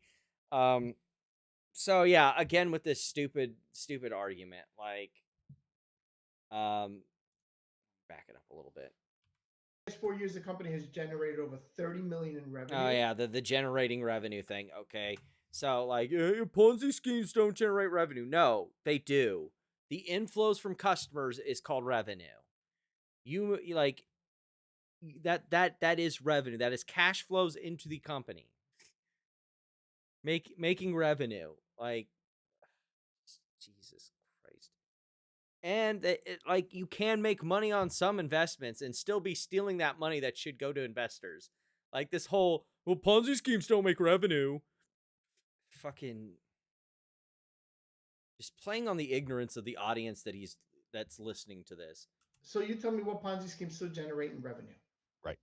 You already Well, tried that lie once. I think Don't do the it ace in again. the hole for you, especially for public opinion, right? If you can put, because my take on it, Michael, and we talked about this just Public opinion is fucking irrelevant. It's why we have a justice system. Who gives a fuck about what the public thinks? There were 12 independent jury made up of his peers, of which his lawyers got to select some of them, and they unanimously found him guilty. Like, cannot emphasize that enough. Dude, bro, who cares? Who cares even what I think? The dude was found guilty. He is going to prison. We're done with that discussion. a little bit. I think the government is incredibly corrupt right now. I don't know if it's always been this way, but the closer I get to it, the more it's like, oh my gosh, I just can't believe some. Say that louder. Who's the guy in power, though? Can we get a room check on this corrupt government? Who's the executive in charge of the branch of who's the executive in charge of this government that's wildly corrupt? So does someone have a status report on that? Who's the president? Who's running this shit show? Someone want to fill me in? I think I missed that one. I don't know. Maybe someone in the comments can let Rob know the things that are happening. And I say that the way this would have to work, in my opinion, is a lot of public pressure, which is why I think you're speaking out, right? I think normal people would say, Mike, just be quiet because you don't want to make these people mad. You're looking at it like they're going to put me in prison and I'm going to lose my wife and my family and everything that I worked for. I came to this country when I was 10 years old, try to achieve the American don't commit crime. dream. I achieved it. I've got this great life going on. And now, because you're And you supporting ruined the it by president of the being a United States, shithead. Donald Trump, here comes these group of thugs, in my opinion, these group of thugs that want to come in and destroy your life. And they're doing it to a lot of people. I You're didn't not know the the only one. space bar Believe me, the did calls that. I get That's are just, interesting. I find myself in amazement of things that are going on in this country. Your boy's running it. God, you complain about all this corruption. Your boy's running it. So like, what's the? I mean, the problematic element here seems to be your boy. And it feels like there's nobody to help unless you just pressure the government so much that you bring up so much awareness that people in the political structure, whether it be in Florida, do you have any congressmen or senators or anybody in Florida that are helping you, by the way? Next time you commit a crime, start a riot so you don't get arrested. That Seems joint to be statement I Rob's sent to Brian takeaway. Mast, I think he sent it to the DOJ. I think we're still waiting on a response. But if it's a DOJ holding him back, what can we do, right? Yeah. Although I was just going to ask if there's any powerful people. We have some. Missouri is very heavily involved in the Donald Trump presidency. We have a guy named Will Scharf who ran for attorney general. When you see, I love how this guy who has done zero investigation into the claims, the evidence, the decision by the jury, the sentencing, any of this from FINRA all the way up to the DOJ. He's done zero fucking research, is bending over fucking backwards to keep this guy from going to prison. It's amazing. these guys read. Will Scharf will read, like when Donald Trump's signing an executive order, you'll see in the White House, that's Will Scharf. Well, he worked at the radio station that I was at. We love Will. I think Will's a great guy. So he has a very close connection to Donald Trump. You've got Andrew Bailey, who was the Attorney General of the United States, who's now Deputy Director of the FBI. We have people that can get in contact with him. So I would imagine that just through our resources, we can get the information through those people into Donald Trump. From there, just like I know you've been charged with several felonies, but just let me work my magic and I'll see if Trump can get you off the hook for these felonies that you committed and make sure that you never have to repay restitution to your victims. Like fucking like is Rob Carter a fucking Saturday morning cartoon villain or what? you just got to hope that Donald Trump agrees and signs off on this, right? I would think Peter Tickton would be a confidant of Donald Trump and would be able to handle this for you, because if Peter Tickton is involved, you got to think that Donald Trump understands what's happening here, don't you? I mean, have you any kind of communication back to you at all, like Donald Trump's thinking about it or anything? but if something got handed to somebody in his team, and his team is the issue, then how's he really? I know. Right, that's the Yeah. problem, right? And I'm just one little speck of sand in a mountain of a billion other things that get thrown in his plate every day. Yeah, and that's the problem. Is there's so many of these cases that you don't know what to do anymore. I want to read through. Let me get back to this case because a lot of people are going. You know how social media gets, right? I'd say that you're coming on the show. You have a lot of supporters that say that they know your story and they're like, can't wait to see Michael on. We'll watch it. And then you have a lot of people going, oh, this guy's a criminal. He's talking about me. He's talking about me, guys. Yeah, because I busted his balls because I was the one person who looked at the fucking court documents. He didn't like that so much. I kind of burst his little bubble. This is what he's talking about. Because the night after he announced it, he posted one of, like, again, I just want to say, Rob, next time you post and have a little, like, X screed about, like, my live stream, can you, like, timestamp, like here, let's pull this up. Let's go to YouTube. Stop that. And stop it here too. Okay, next time, if you have a complaint about my live stream, Rob, here, let me give you a little hint. You can go to this little button here that says share, and notice it pops up here with all these options. You go down here and check box, and then put in the timestamp for the part you want to bitch about. So that way I know what to respond to. And then you hit copy. It'll give you a link that you can then put into your stupid tweet next time with the timestamp. And then it takes you straight to that spot in the video. So I know what I need to respond to. Just like having this random ass screed. You see, this moderator is an imbecile. I'm trying to give you a debate. Daniel Spears was planned to come on and she ghosted me, then lied about it, then apologized. We never discussed that. I mean, we had Scott Trout on. I don't think he even mentioned that. The MMTLP army has always been cooperative. Sure. I mean, when you're not the ones that are being targeted with bomb threats, I'm sure they're very cooperative from your point of view. John Berta took an interview with no strings. Never met him prior. Yeah, because you sat there and filleted his fucking cock for 2 hours. Yeah, I'm sure he was pretty open to having you do that for him. That's all I want. That's all my listeners want. I don't even know what he's particularly mad about, because I wasn't mad about him. The fraudster allegations of me and this misrepresentation of my show kind of proves my point. If anyone else wants to come on earlier, let me know. Like, I don't really want to come on your show. I've got my own that I enjoy doing. And like, why would I want to come on your show when you're obviously going to be like you are in this interview, so fucking disingenuous and can't even do basic research? That's my problem with you, is you're either a lazy, incompetent boob, or you're a willful participant in these grifts while having ad spots promoting these lies and treating them as if they're truth. That's my problem. Either you're too dumb to see that you're a useful idiot, or you're just willfully complicit. Neither is very favorable to your image. And I have no problem with you having that debate interview. My problem was it seemed like you were going to give in to the peer pressure of the MMTLP crew that clearly did not want this to happen because they know they're about to get freaking suplexed into next week. So like I have like and then the video that motivated this post, like what specifically? Like, Rob, can you give me your can you like nail to my front door your list of grievances?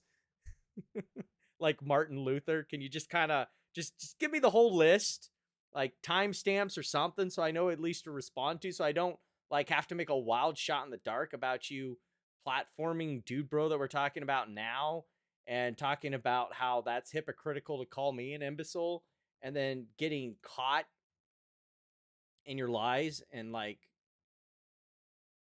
I even linked him to the actual court documents and he still didn't apparently get the message. Again, it feels very willful. It feels like it's intentional. Like not getting the message is the point. Though they, you know how this works on social media. There's always going to be a detractor. But as I read through this, this, by the way, if I was working as a college professor, I'd say this was very well done for me because I'm not very smart. And you laid this out very nice. It made perfect sense to me. That's pretty Extension as a obvious. perjury trap. You said that happened in January through February of 2022. Then you said false allegations for emergency shutdown. This is the $75 million shakedown. Then you said blocking civil discovery via indictment. That one caught my attention. Again, it was a stipulated stay that lasted for a handful of months before discovery was allowed to be reopened after the criminal complaint dropped. And it's standard procedure. This happens all the time when there is a civil case that precedes the criminal one. The government puts a stay so it does not disrupt their criminal proceedings, and then things are opened back up. This is like nothing new. And he's trying to say it's a conspiracy theory when this is like the way things have been done since the dawn of fucking forever. And it's just like proves what imbeciles these people are, that, you know, everything is a fucking conspiracy to them because them getting caught doing criminal things apparently it isn't them being a criminal. It is literally the world conspiring against them being an idiot. Attention, because what you're wanting is for transparency so that you can prove that you're not guilty of the crimes. Again, there is no current stay on the discovery. If he had discovery requests of the SEC, he could get them right now at any time. There is no stay on discovery. Like, it was a 5-month window. October, November, December, January, February. Yeah, 5-month. January, February, 5-month window. So, like,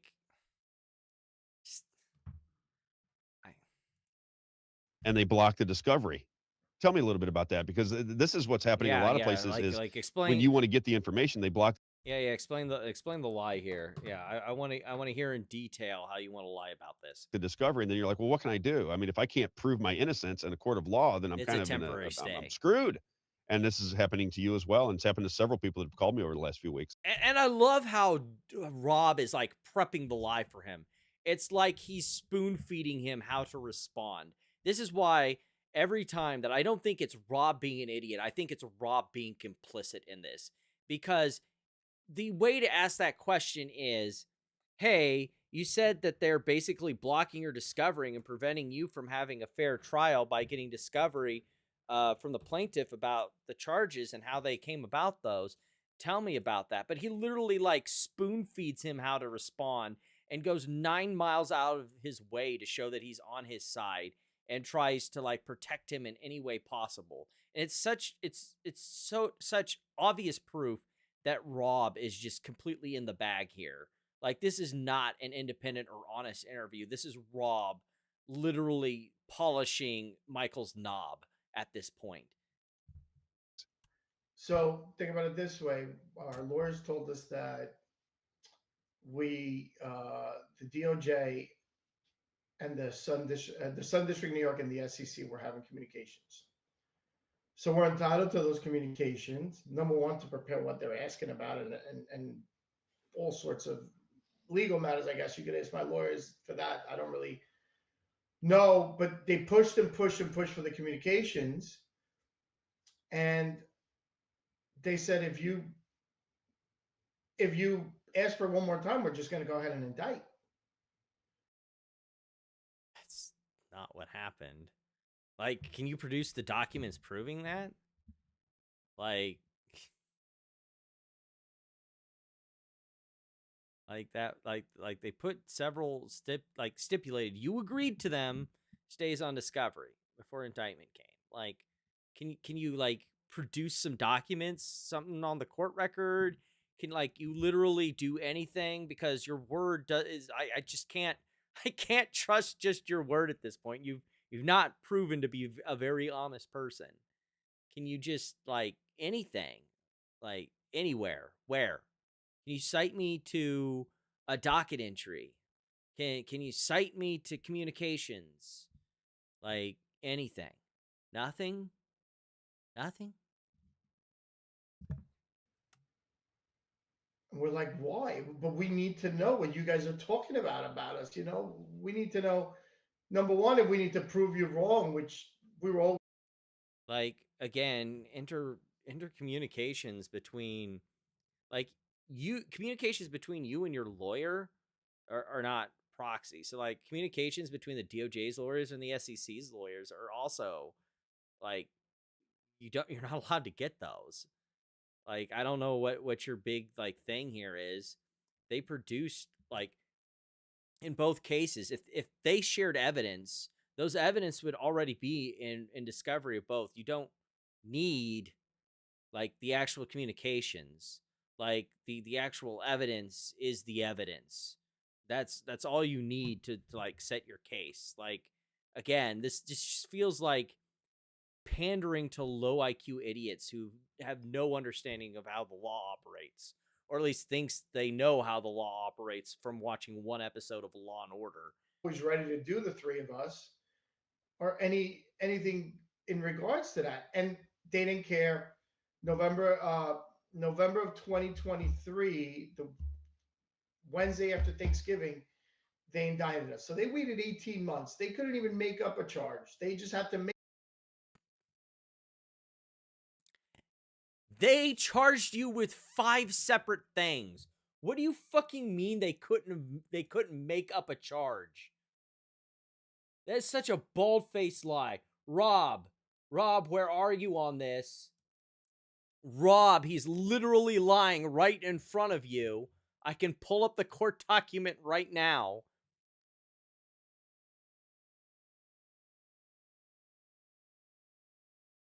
Let's go back to this criminal complaint one more time. 1 count: securities fraud, wire fraud, investor advising fraud. 1 count: securities fraud. 1 count: wire fraud. 1 count: investment fraud. Count 5: conspiracy to obstruct justice. Count 6: obstruction of justice. That's 6 counts. Sure. And like, sure. But like, prove it. That's the problem I'm having here.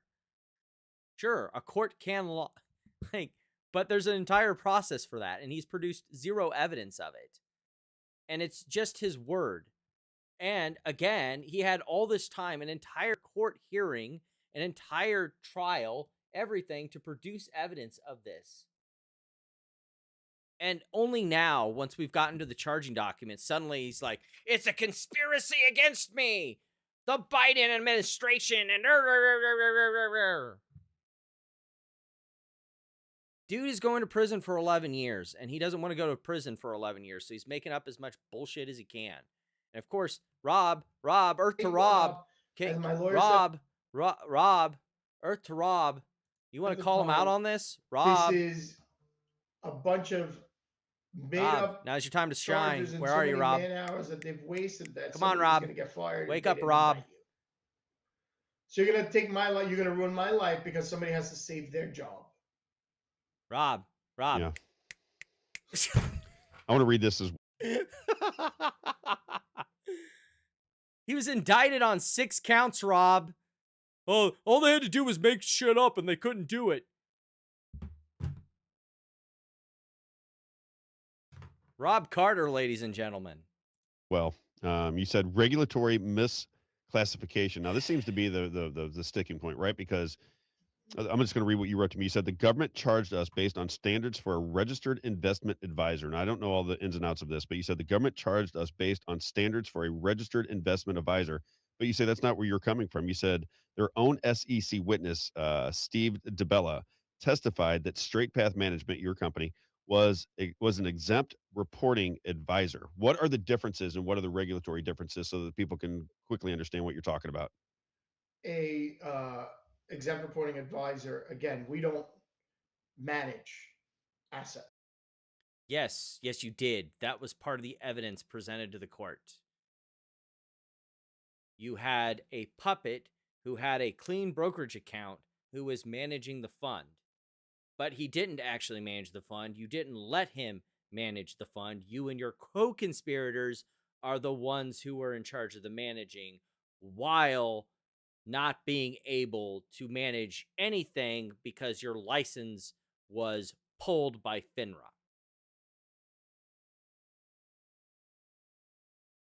If only Rob knew how to use BrokerCheck. Right? Our assets, basically what we were buying is we were buying shares of companies before they went public, Palantir, Airbnb, and so on, the largest companies out there. Right. We used the stock market to get out. To basically, that was, we didn't deal with the day-to-day trading. All we had to do is provide to the government that we had enough shares, proof of contracts, who our referral agents or brokerage firms are, and anything else. All our filings were every I was dotted, every T was crossed, everything was checked by our counsel, multiple attorneys that we've had throughout the 4 years that we had the company. And they just, when they couldn't find anything else, they turned it and charged us as investment advisors, which you're trading daily for customers. You're generating fees.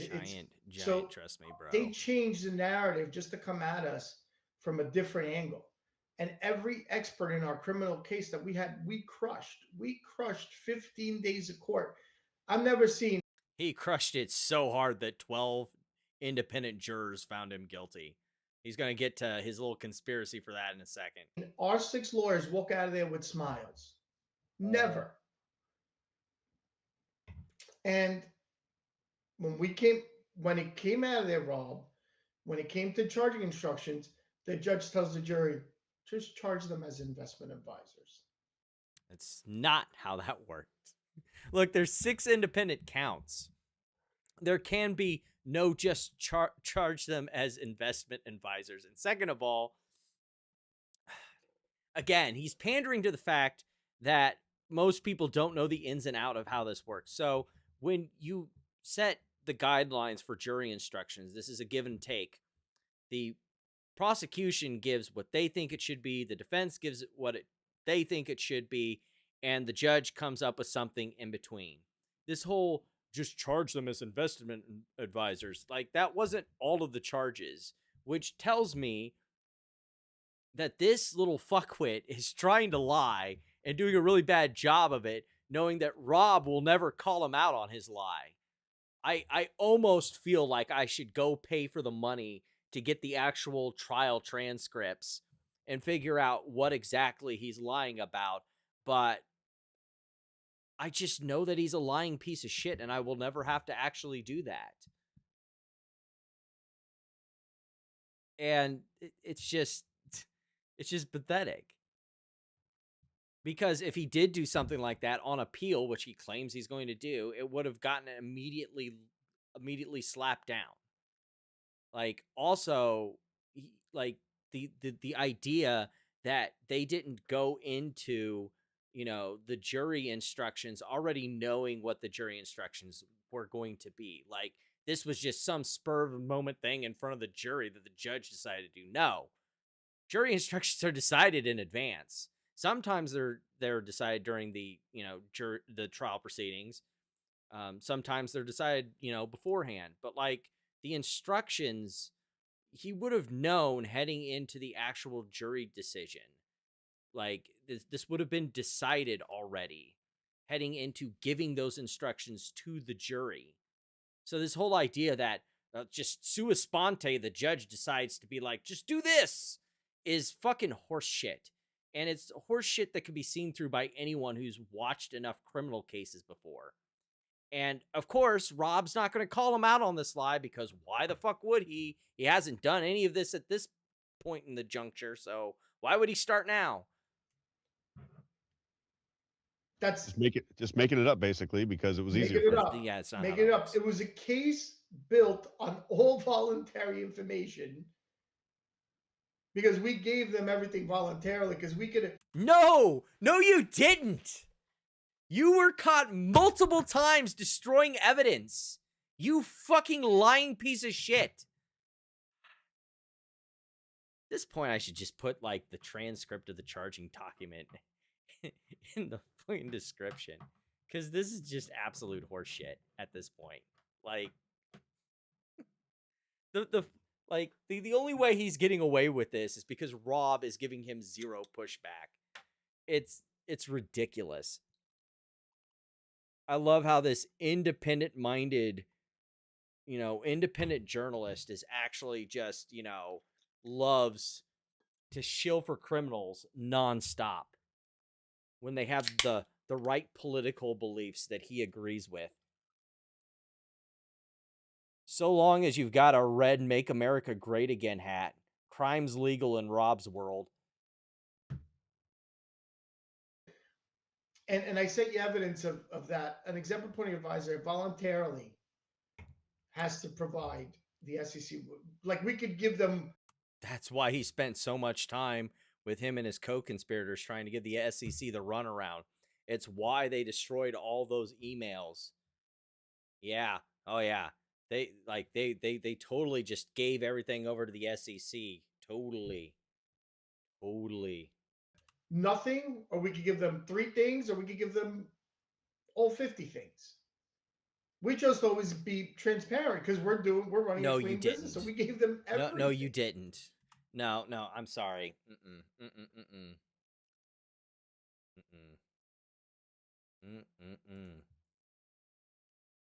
I'm kind of just done with this one. Where is that charging document again? Actually, not the charging document. I mean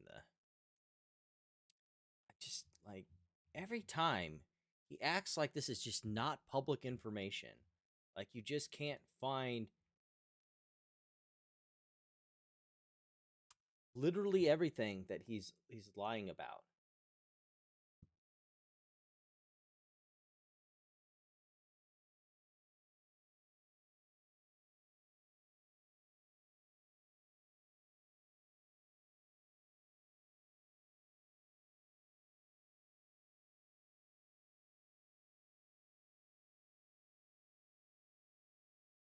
Yeah, here it is.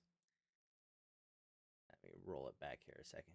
Defendants did everything they could to avoid revealing to the SEC that, notwithstanding the exam team's warning, over a year period, they continued to employ unlicensed referral agents and pay them transactions based on compensation.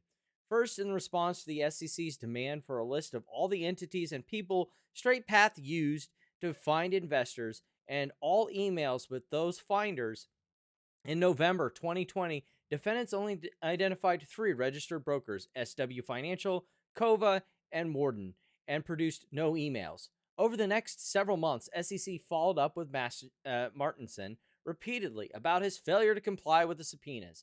By March 2021, the SEC provided Martinson with a list of all of the referral agents, many of them unlicensed, that it believes Straight Path employed, including those the SEC suspected were using Straight Path hosted email addresses. Whoopsies. On May 1st, 2021, in an apparent response to an email sent by one of those referral agents, an email Straight Path had not provided to the SEC, Castillero texted Martinson that he was shutting down the referral agent's office, complaining about the email. Castillero wrote, "An asshole regulator would have a field day." A few days later, on May 5th, 2021, Martinson instructed Castillero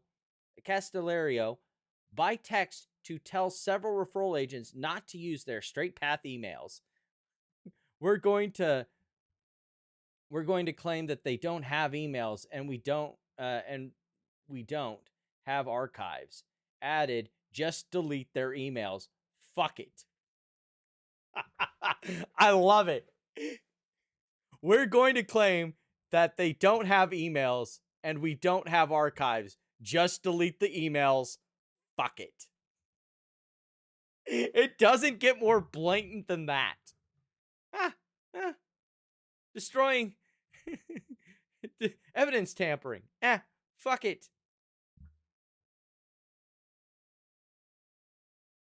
Castillero then accessed StraightPath's email provider and deleted entire StraightPath email accounts with all of their contents for 8 referral agents, including those the SEC had specifically noted it was demanding in the follow-up email correspondence regarding the SEC subpoena. Oopsies. Oopsies. This was stuff that was presented at trial, by the way. That's why it says TR and then gives where in the trial it was, in the trial transcript it was from. Martinson wrote the SEC a letter that same day on May 5th, 2021, stating that StraightPath did not have the emails and did not keep archives, without disclosing that the reason why StraightPath did not have the emails is because they just fucking deleted them. Oh my goodness. Just so fucking blatant. And just Rob is just sitting there just eating it up. Just eating it up. And you think this is you think that if you give them the right information and you can prove your innocence, that everything's going to be fine. You're like a normal American citizen. You're like, well, no, Rob. What he believes is if he just deletes all of the evidence that proves their criminal behavior, they can get away with the crime they committed. That's what happened. Understand that I didn't do anything wrong. This is all going to go away. I just have to prove to him. So I'm no. His understanding was that if he keep committing crimes, he could eventually dig himself out of the hole he was in. But dude, bro, forgot that the biggest thing about getting out of a hole you've dug for yourself, the first step is to stop fucking digging. going to be as transparent as I can. I'll work within their system to make sure that they understand all of the information because I'm an innocent person. At what point did you begin to recognize that this was not justice that they were seeking? They were seeking your money. Again, this is why I think Rob is just complicit in this. Like, Rob, blink twice if you're being paid to do this interview, because this question is so loaded. It's not objective in the slightest. He's clearly trying to get the response that he wants. And it's so fucking obvious. Your company, they're basically using the government to steal your assets. When did that start to sit in? And what did that make you feel like when you started to recognize that this wasn't about justice anymore? Objection leading. Like when they, I mean, there was no preemptive. Objection leading the witness. Anytime that we had a choice, we were cooperating with them. No, you weren't. Every step of the way. No, you weren't. No, you weren't.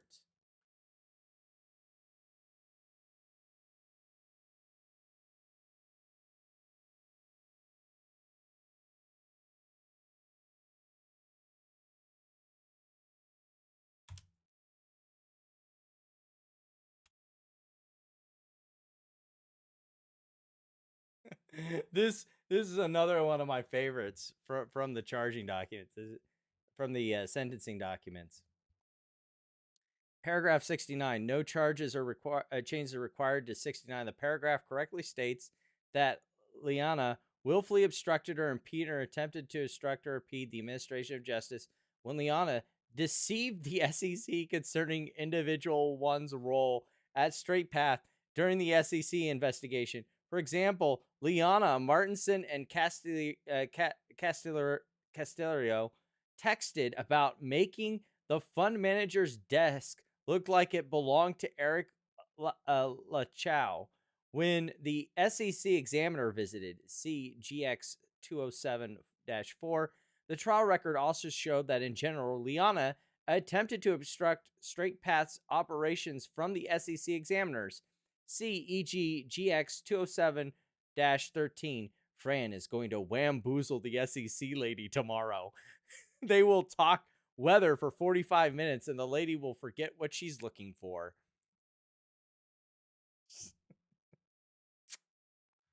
Oh yeah, they were being totally transparent. Totally transparent. Guys kept telling us the SEC wants you to negotiate a fine. Okay, no problem. They know how much money we made. They want their taste too. Those are exactly. They want their taste too. Like, he thinks that this is like just like a criminal, like two crime families talking to each other. If I bribe the SEC and make them go away, they'll stop doing stuff to me. If I bribe the cop, they'll stop investigating my criminal operation. That is literally the thought that he's going through his head, and he was stupid enough to to admit it. Perfect. I have no notes. Exactly the words that I said to my business partners. So our lawyer said it's going to be anywhere from a $2 million to a $5 million fine. So be prepared. So we're keeping the money in the bank to pay them.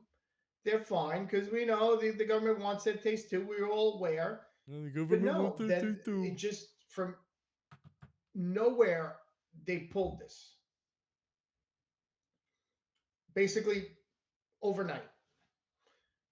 And the SEC is wrong every step of the way because in their bylaws, they'd say that they have to, if there's a problem that they believe you have a problem with the way you're running your business, you're supposed to issue corrective action and give them a certain time period to correct it. Right. They never once issued corrective action ever. Because you were literally trying to destroy evidence and willfully ignoring their subpoenas. This is just...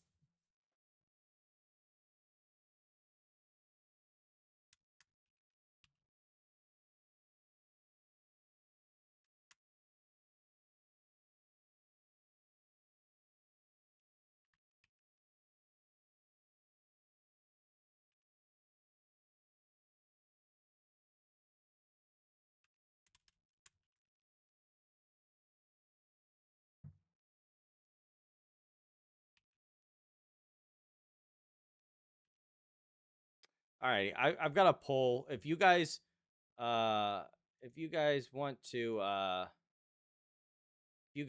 participate via the chat, if you're on the other ones, but I'm dropping it on the YouTube side. Basically, the poll is Rob a useful idiot, or is he just being willful? Like this was already planned in advance. He was going to work out something here with their good buddy Michael, and this was all a willful act. Like he's not an idiot. This is all intentional all day long. I got to play this clip real fast because I want Ann Vandersteel's a friend of the show. Here comes the Ann Vandersteel. I don't know if she's how we got in touch with you reached out to me, but if you don't mind, Isaiah, Ann Vandersteel, she talks about Michael Castellero's case. It is clip number 5. Can you pop that up real fast? I want people to, because I think Ann is she's got. I think her husband is in the financial business, like, so she is very savvy when it comes to explaining very complicated things. So if people are starting to wonder, okay, just explain this to me so I can understand. I think Ann does the best job of really walking through how the whole situation developed, and she's begging for you to get a pardon, as am I, as is everybody who's listening, because this is just a sad situation. But if you don't mind, Isaiah, play Ann Vandersteel's. She put this out on X just recently, defending Michael Castillero.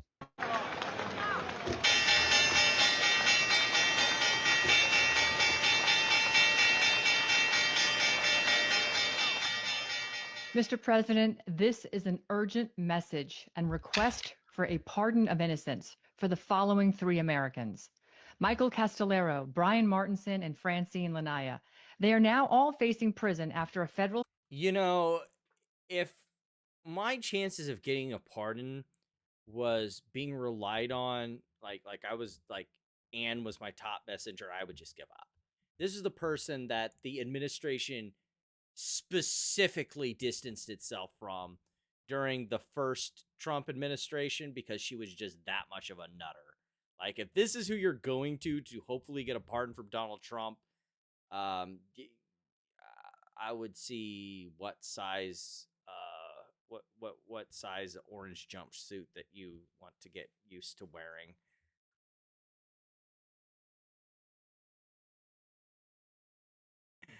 security fraud prosecution involving a private equity firm called Straight Path. The government alleged that Straight Path sold shares it didn't own, charged undisclosed markups, commingled investor funds, and misled investors about what the fund actually held. Yep. That's the government's theory.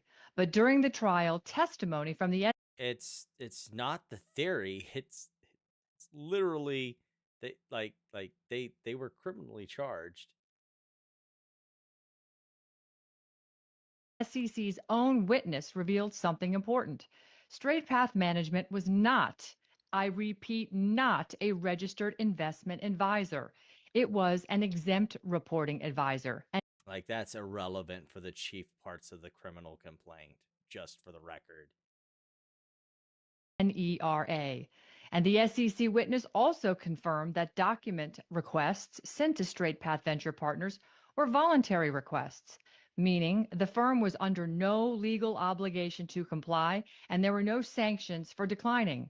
So, yeah, that was until they filed actual subpoenas in court. Like when you file a subpoena document request with a federal court, that's kind of fucking binding. That's not like, pretty please, can you give me this information? Like, once again, Anne is just basically doing exactly what Rob is doing, cherry picking evidence and refusing to actually read what's going on here. I will give her a bonus over Rob, though. She actually did pull some actual court documents, which is I guess a bridge too far for Rob.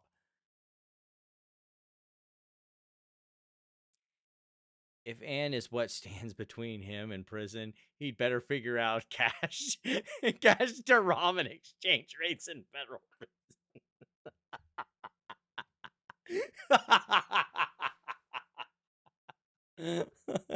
And figure out some get some money on his commissary for some soap on a rope.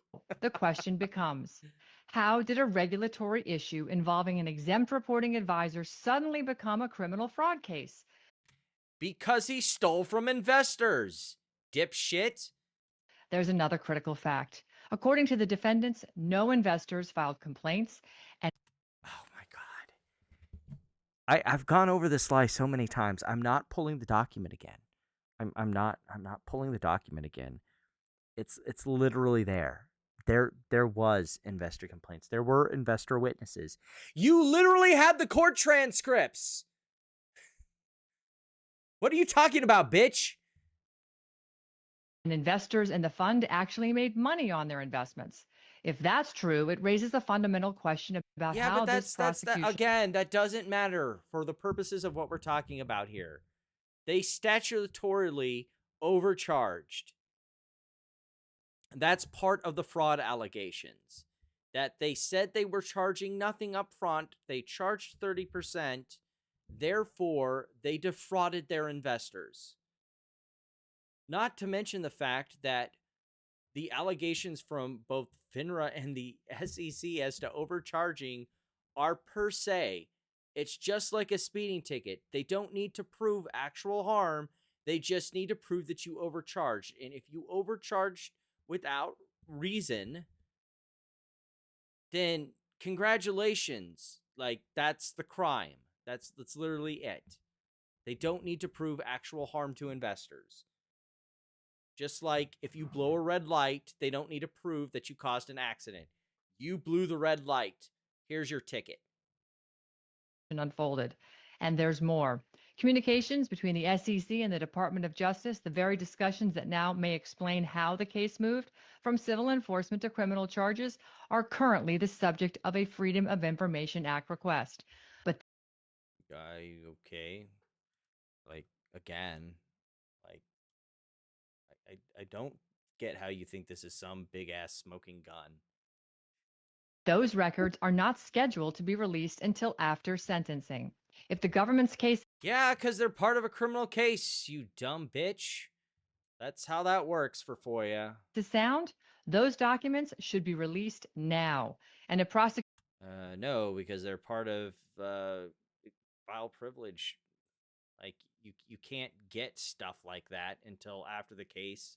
And even if it reveals investigative measures and things like that, you don't get them. Like, this again is just some conspiratorial idiot complaining that she doesn't get to see everything going on in the government. Therefore, it must be a conspiracy against her and her fellow idiots. Prosecutors accused Straight Path of selling shares they didn't own, then the public deserves transparency about share accounts. This was all produced.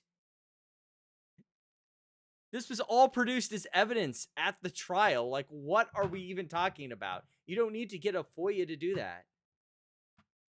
Counting across the market, including unresolved questions about the total share count in the controversial MMTLP case, where investors have also raised concerns about phantom shares. Sunlight should never arrive after people are already in prison. Mr. President, the Constitution gives you the authority to review cases when serious questions remain. So today, we ask you two things.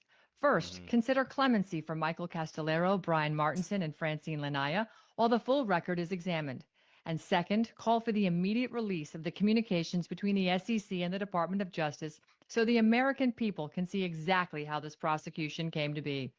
Because justice requires transparency, and the country deserves the full truth. She's dynamite. That's a really, really good explanation of what went down. I want to move off of just your case. Of course, you think it's a really second, great explanation of what went down because you've never looked at the case. Because I think when you're trying to get a message out, people need to connect with you, right? It's just the way it is. They got to feel and understand what's going on with you. You came to Panama when you from Panama to the United States when you were 10. You speak great English, by the way. You came with 10. Your whole family comes. What was the escape from Panama? Why to the United States? Well, we know he's not going to get a pardon because he's too brown. My parents, I think, were just seeking a better life. I think it was around the time of Noriega. Uh-huh. So we moved here we were legal residents when we moved here. And me, my dad, my mom, and my sister, So just the four of you.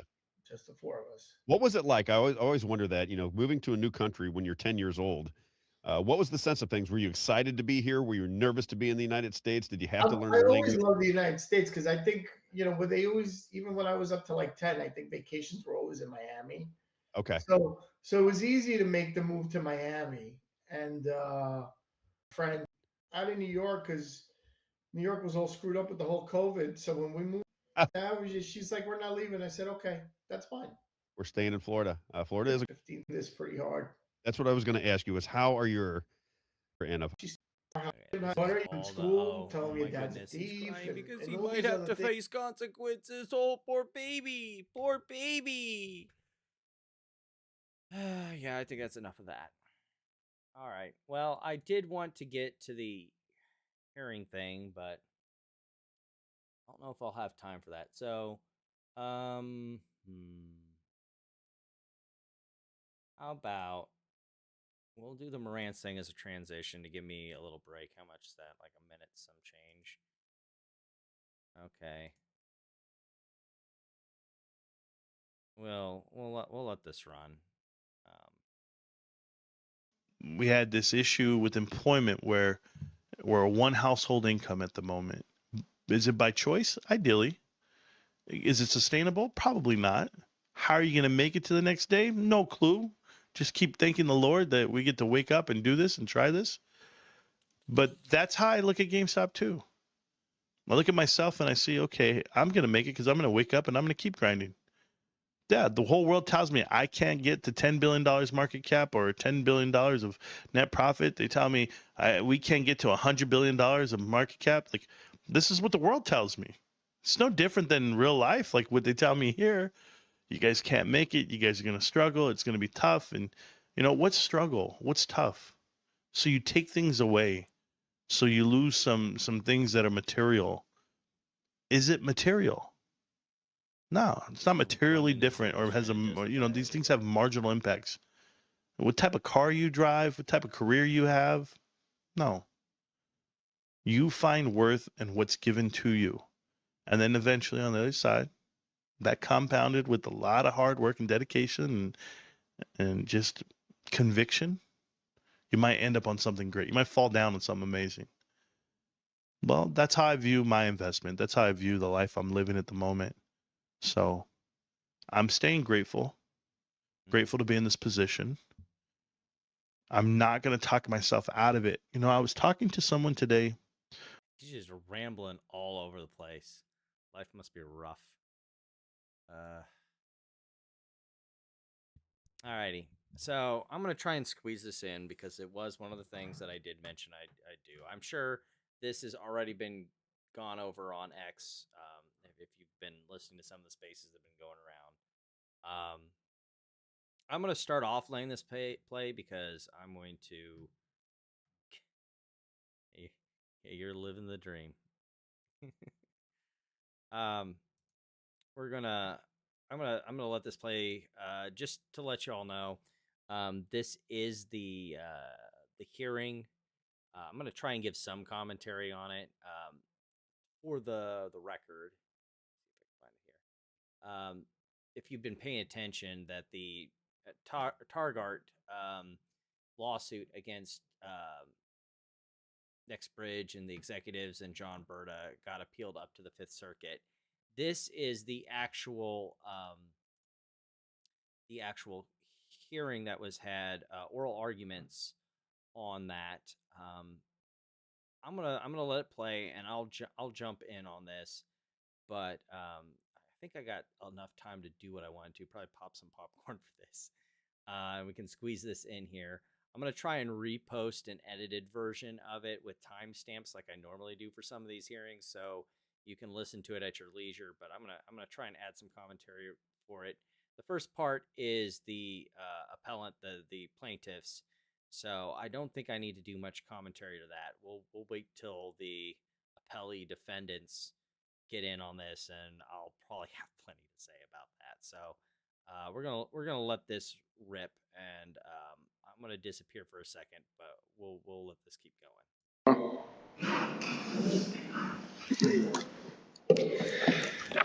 Good afternoon, Your Honor. May it please the court.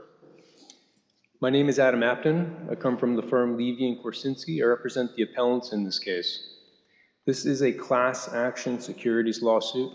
It comes to us under the Securities Act of 1933 in connection with what I submit was a misleading registration statement issued by the defendants or appellees, Nextbridge Hydrocarbons. The crux of those misrepresentations related to oil and gas assets that were listed as worth $47 million. In truth, as we allege, they were worth zero. The lower court, before Judge Mark Pittman, he dismissed the case for what we believe was error. Judge Pittman said that the shares acquired by my clients, the shareholders, were not purchased for value. And under the case 7547 Corp. v. Parker Parsley, we submit that that was error. The shares acquired by my clients were received in exchange for shares held in a previous company called Metamaterials. They were required to tender their shares in order to receive the new shares in Nextbridge Hydrocarbons. Without that tender, there would be no case here, but there was a tender. And under 7547 Corp. v. Parker Parsley, those exchanges were sales, and the shares were acquired for value. SEC Rule 145 further supports our position that these exchanges were sales for the purposes of the Securities Act. And the cases that the appellants cite on pages 22, 23, and 24 of our opening brief further support that. There's a number of appellate level cases from the 5th, 4th, 7th, 6th, 9th circuits that all support our position here, which is that these acquisitions, the shares they received in Nextbridge Hydrocarbons in exchange for their stock in Metamaterials were sales. They were acquisitions for value. And I would say that I think that he got a little wrong in his opening, but I get that he doesn't want to overcomplicate it for this panel. Like the metamaterial shares originally don't like the preferred shares that became Nextbridge don't originally. I mean, yes, they're metamaterial. Like the MMAT, the MMTLP shares are Meta and Torchlight preferred shares. So technically, they trace themselves all the way back to the oil assets of Torchlight, which were bought. Then they were spun into Meta, and then became out the other end. So like, again, like it's just simpler to just say meta, but like there were shares that were bought, they were tendered and turned into meta, and then tendered again to get the preferred class that were then spun out. So it's like, again, it just feels like it was intentionally convoluted to make it this hard to explain how people got scammed. Where in the complaint is it alleged that specifically that the preferred stock was canceled, the stockholders were dispossessed of their interests as part of the transaction? The registration statement referred to by the complaint, incorporated in by reference, does make that clear. It's in the record on appeal at pages 641. It explains that the preferred shares were to be canceled. The record on appeal, pages 673, also explains that if shareholders did not want these new shares, they could sell their preferred shares, which were trading over the counter at that point in time. And finally, I'll just note that the registration statement, record on appeal, page 675 to 77, explains that this exchange constituted a sale for tax purposes as well.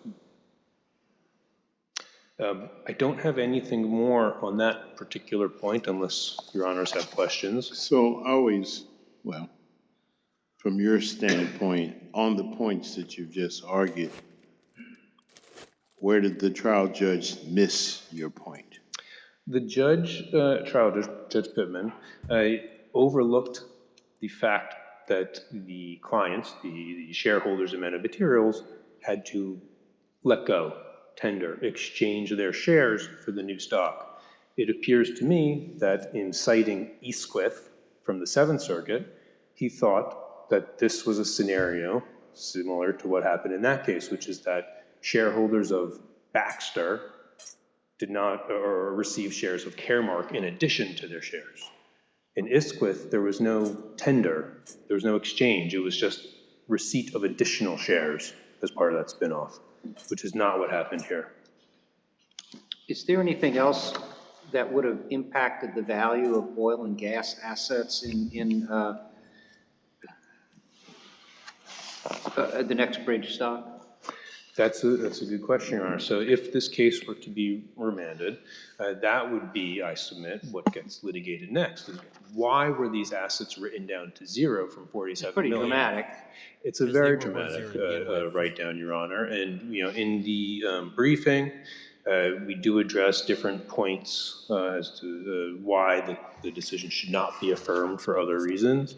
And we identify the causes for those misrepresentations in the underlying case, which is put simply that there just was no oil and gas, certainly not to the tune of 47 million in the ground there. 1.5 seems like a good speed. There's a secondary point that's on appeal. One of the appellees, Mr. John Berta, is accused of violating Section 12A2 of the Securities Act, which is essentially, he's a promoter of the next bridge stock. And that was a more novel issue because the shares he was promoting weren't trading at that point in time. But as we explained in the briefing, in the court below and here, the preferred shares that Mr. Berta was promoting were, for all intents and purposes, the next bridge shares that were being registered. And we cite particular paragraphs in the complaint, in the record on appeal, in the briefing. It's essentially the record on appeal, pages 424 to 428. Do your honors have anything further? Or okay, if I could just reserve the remainder of the time for rebuttal. Well, you can't reserve 8 minutes, but yeah, well, I think he's expecting that things are going to be a bit crazy, so he's going to reserve a lot of time, which, that being said, it is kind of unusual. No, I'm asking you. You can't accumulate the 8 minutes to the 5. Well, so I don't think that's what you're asking, but just so that I'm clear, you can't carry over the 8 minutes to the 5. So you have reserved your rebuttal time, but we're not trying to cheat you. So whatever it is you feel you need to tell us, because when you come back on rebuttal, you got 2 people that's going to come up, so you better try to anticipate what you need, because rebuttal is rebuttal. All right. Well, then if I could just close by citing 7547 Court v. Parker and Parsley one more time. Thank you. All right. Thank you, sir. All right, Ms. Nandrasy, is that how you pronounce it? That is how you say it. Okay, thank you. May it please the court. We are not contesting that a merger, a merger scenario, a sale for securities exchange can be a sale, can be for value, and often it is. In the cases that they cite, 7547 being a key case that they cite, shows when that usually can occur. And in those scenarios, the shareholders must surrender one security in order to receive another. The merger can't even occur without that exchange. But what's really key is that they're traded as currency for the merger. And the pool of assets owned by the plaintiff changes substantially and often dramatically, as it did in 7547. In that case, the unit holders were limited partners in a limited partnership. They were unit holders, and the very complex case transaction, but essentially there was a roll-up of 6 different corporations, and their pool of assets changed dramatically. In that case, you really do have an exchange for consideration, for value, and that's what 7547 says. In this case, however, it's completely different. There wasn't any value given in the spinoff because the appellant's proportionate ownership interest in the same pool of assets was unchanged before and after the spinoff. I mean, prior to the spinoff, and one thing I think is key, is that Meta, the parent company, had transferred the oil and gas assets to NextBridge. That happened prior to the spinoff. That happened in June of 2022. The record site there is 717. The spinoff wasn't until December of 2022. So but isn't the point of the plaintiff's claim that a swap occurred and I was induced to swap A, which was worth so many dollars, for B, which is worth little or nothing? Yeah. Because remember, again, with the Torchlight, the Torchlight people, you got the preferred, and the preferred was a swap 1-to-1. You got a preferred, you then got changed into NextBridge, and that's exactly what the justice here is latching right on to, because it's obvious. Isn't that an exchange of value, whether it's in the form of stock or whether it's cash or whatever? Well, their allegation has to do with whether or not about the allegation. Right. But the substantive pool of assets, the oil and gas asset, actually did not change whatsoever. It was already. But it did. But it did, because it was valued on your balance sheet as an actual asset with value, and then suddenly it wasn't.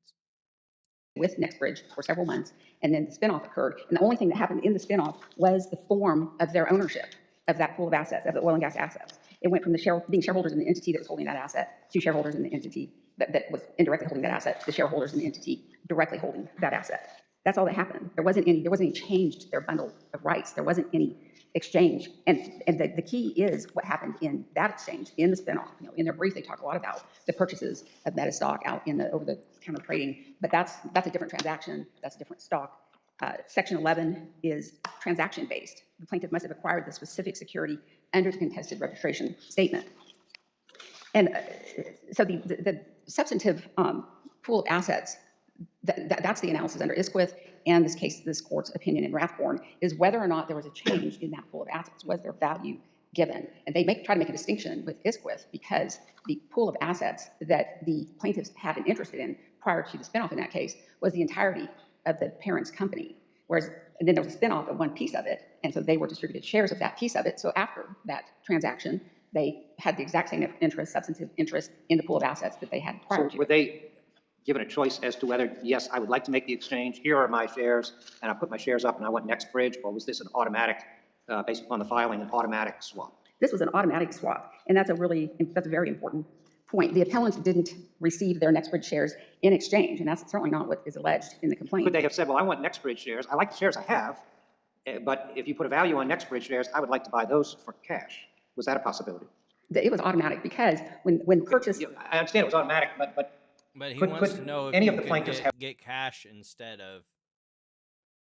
He wants to know if you could have gotten cash instead of the oil assets.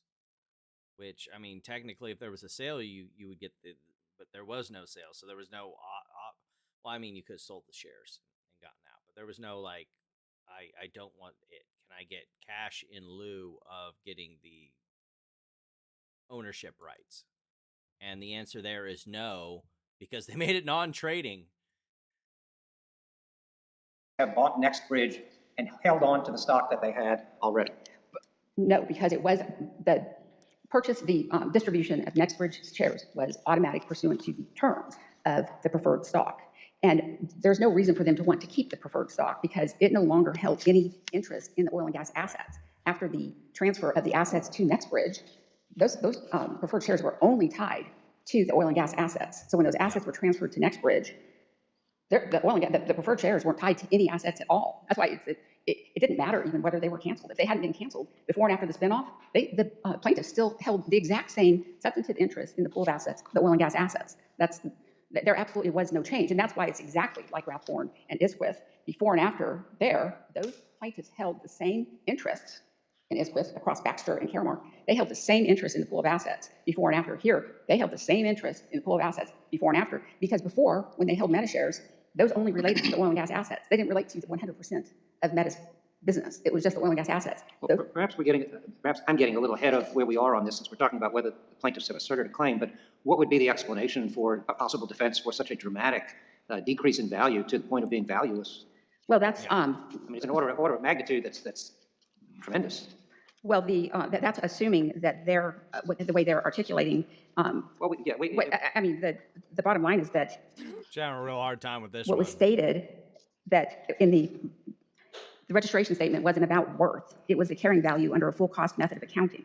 It had appropriate hedges and disclaimers, warned investors, lease cancellations could affect value. I mean, it was just, it is a full cost method that we're having a big debate about what the registration statement said in that regard. Well, let me bring you back. This is up on, de novo review is our standard review. This case is jettisoned out at the 12B stage. I'm one of those curmudgeons that are, when I see a 12B jettison, I'm like, okay, take a good look. But yeah, the big problem here is this is very fact intensive, what's being proposed here. And, like this is supposed to be, you didn't state a claim upon which relief can be granted. Not, we shouldn't be dealing with the factual matters just yet. It's like, based on the four corners of the complaint, did you state a claim that possibly would give you relief? So that's what the justice is trying to articulate here, is that, like, this is a very fact intensive matter. So why are we dismissing this at the 12B stage? That seems a little presumptive. It seems a little like preemptive, and like we should let this at least get to summary judgment before we do anything like that, because it just seems like that there's just too much going on here to do that. But just the exchange between you and counsel opposite, at least from my eyes, this is a fairly complex commercial set of dealings, et cetera, et cetera. And so still Rule 8 says it's notice pleading. It's not fact pleading like Louisiana. So I'm just, sort of at the point of the counsel opposite said the district court missed the tender. You're making, very fervent arguments concerning that. But my question is that this is dismissed at the 12B stage. It could be, from my eyes, that at some later juncture, when all this is ferreted out in terms of who did what the transactions would have to involve, and so on and so on and so forth, it might merit, jettison, end of road. But just my caution button is just up that at a 12B, the trial judge says, well, there was nothing of value, it was a distribution. Counsel opposite says, well, he missed the tender. You're giving us a very detailed argument, actually well past 12B from my eyes in terms of the merits of it. So embedded is, I'm just trying to see, it's a 12B dismissal, pouring the plaintiffs out of court from your argument, sounds like on a merits kind of issue, as opposed to a pleading sort of issue. He says that the registration certificate is all part of it. So I guess I'll say disgorge me from kind of that rudimentary approach to it. You follow me? So I'm trying to avoid getting into the merits of there because it's complex to me. But just at this stage, how much more did he have to say that you say he didn't say? I mean, I guess you disagree with whether what he says is true or not, but it's 12B. So I think you understand where I'm coming from. This gorged me from this 12B looks premature. I mean, there's absolutely nothing that is ever going to change about the fact that before the spinoff and after the spinoff, the plaintiffs held the exact same interest in this exact same pool of assets. And under Isquith and Rathborn, that means no value was given. They held the same, there just wasn't a value. This is not like 75. Well, I glanced at them and I look back. Are those 12B cases? Yes, I think those are 12B cases. I've got them up here and I've looked at them, but, with a docket full of things. They're all merging in my head. You're making arguments above, like, you should have notes on that. You're making arguments in front of the Fifth Circuit. Like, I think they might be 12B cases. No, you should know those are 12B cases. What are we doing here? Is it a 12? But even if it is, okay, if it's a 12, I'm not saying you can't convince me. I'm just saying when I look at that it's 12B and the argument is over, you say those facts won't change, later in terms of the values. I get you. I think you're at your word. I'm just trying to fair in my mind, a 12B dismissal where we, this panel on a de novo review would say, no way, no how. Maybe that's too simplistic, I don't know. No, I understand exactly what you're saying, but those are facts that will never change, and that is how they've alleged them, and they're not ever going to allege those differently. That is exactly what happened. There's no dispute as to that. And again, we're not disputing that you can have some cases where there's a securities for securities exchange, but it cannot be in a scenario where there's absolutely no dispute that there's no difference between what they held before the spinoff and what they held after the spinoff. That is with Rathborn, and then in the recent opinion that NAP, that the Second Circuit came out with, the court says, and it's talking about the definition of value in this context in the 1933 Act, said Congress intended to define some exchanges of securities as sales. When an exchange of securities is involuntary and does not significantly alter the rights of the securities holders, the exchange will not be treated as a sale. In the spinoff, the distribution of the NextBridge stock was completely, it was automatic. It was what they were entitled to under the terms of that stock. The appellants, the way they pleaded it, is important. They pleaded in their complaint that the holders, and this is absolutely correct, the holders of the preferred stock would be entitled to receive either proceeds from the sale of the oil and gas assets, or if they weren't sold, equity in a spinoff entity that would own the oil and gas assets. So when someone purchased the preferred stock, they got an immediate current interest in oil and gas assets as an owner of Meta that was holding that, the parent company that was holding the assets at that time. And they also had a right to a continued interest in the assets. Counsel, your opponent mentioned a few times, and it's in the briefing, that we should look at the Fifth Circuit opinion of 7547 Corporation versus Parker and Parsley. You haven't mentioned that in your comments. How would you have us deal with that case? It's a Fifth Circuit case, and it seems to favor the plaintiffs. In 7547, what the court was analyzing was whether a stock-for-stock exchange could, in fact, constitute an exchange, could constitute a sale. And that's what the court was analyzing. We're not disputing that that can happen. The facts of that case are dramatically different. The before was that these limited partners who owned units in this limited partnership, and the after was they gave up their partnership units and they became shareholders in this completely new entity that had like 6 different corporate assets and businesses. And it was how is this not an exchange? Yeah. This is assume that it's a stock for stock exchange based on the cancellation of the preferred stock. It's booked as a cancellation, isn't it? It's a cancellation. It's not a. It was. It's an exchange, and then the preferred shares. I think you mentioned earlier. Yeah, she just kind of railroaded herself there. Yeah, it is an exchange, and that's what they're getting at. And I get that you don't want to go there because that kind of spells doom for your fucking argument, but them's the breaks. They were canceled. Well, they were canceled, but they actually, under the terms of they were not required to tender. They were not required to surrender. They weren't required to do anything. The registration statement said, don't surrender, do not exchange, do not pay us anything. We don't want anything. We're just going to distribute these shares, and they've distributed them because they had to. The preferred we don't want anything except your preferred shares. Well, right? and my point is, go ahead. Let's assume that it's a stock-for-stock exchange. That's not what the registration statement says, and that's not what happened. But let's assume that it is. The before and after is exactly the same. Before, they were shareholders. The preferred stockholders owned stock. I get you're trying to make this distinction without a difference thing, but it was a stock-for-stock exchange. You trade in your preferred shares, and you got shares of NextBridge, the new entity. In Meta, and that stock tied to the oil and gas assets that were being owned by NextBridge. After the spinoff, they owned the exact same oil and gas assets because they became owners of NextBridge. The only thing that happened in the spinoff was the form of their ownership. They went from being owners of the oil and gas assets by being owners of Meta. Well, something else happened too, right? That's all that happened. What about the $40-something million of value that was stated? The issue is whether there was a sale and whether there was value transferred by the appellants in the spinoff. That's the only issue. Whether or not there was any value transferred. If there's value transferred, then Section 11 applies. If value is not transferred, Section 11 doesn't apply. And I will also say that's not the only cause of action out there. I certainly don't think there's any others available for my clients, against my clients. But Section 11, the 1933 Act under SLAC is very strictly applied because it has strict liability. And so it narrows the class of people who can pursue claims under it. And they have to be persons who can demonstrate that they gave value for the shares that were issued under the registration statement. That means that they have to show they gave value for the NextBridge shares in the spinoff. There is no value given because there's nothing different in their ownership interest in the pool of assets before and after. This is exactly like Isquith and Rathborn, and also in NAP. The additional point here is that this was automatic. The preferred shareholders, when they bought those shares, they Somebody bought. else, I'm I'm so appreciate sorry. you answering my I wasn't question, even but I looking think at somebody else is going to be Yep. arguing. Yeah, if you want to finish the sentence, I was trying to wait till you got to Oh. a comma or something, but then I'm like so sorry. I didn't you go realize get it a was comma. And then there's no, another I- part by Berta where they try and say that he's not a promoter because he made tweets instead of actual professional stock promoting, as if that is a difference. It's like a distinction without a difference, but whatever. I think this is a good place to leave things off for tonight. I still have to work tomorrow. I tried to squeeze as much of this in as I could. We'll go ahead and see you guys Saturday. I've still got some clips to edit down, so you'll see those probably pop up throughout the week on YouTube. So we'll catch you next time. Had some fun. I hope you all had some fun. Y'all have a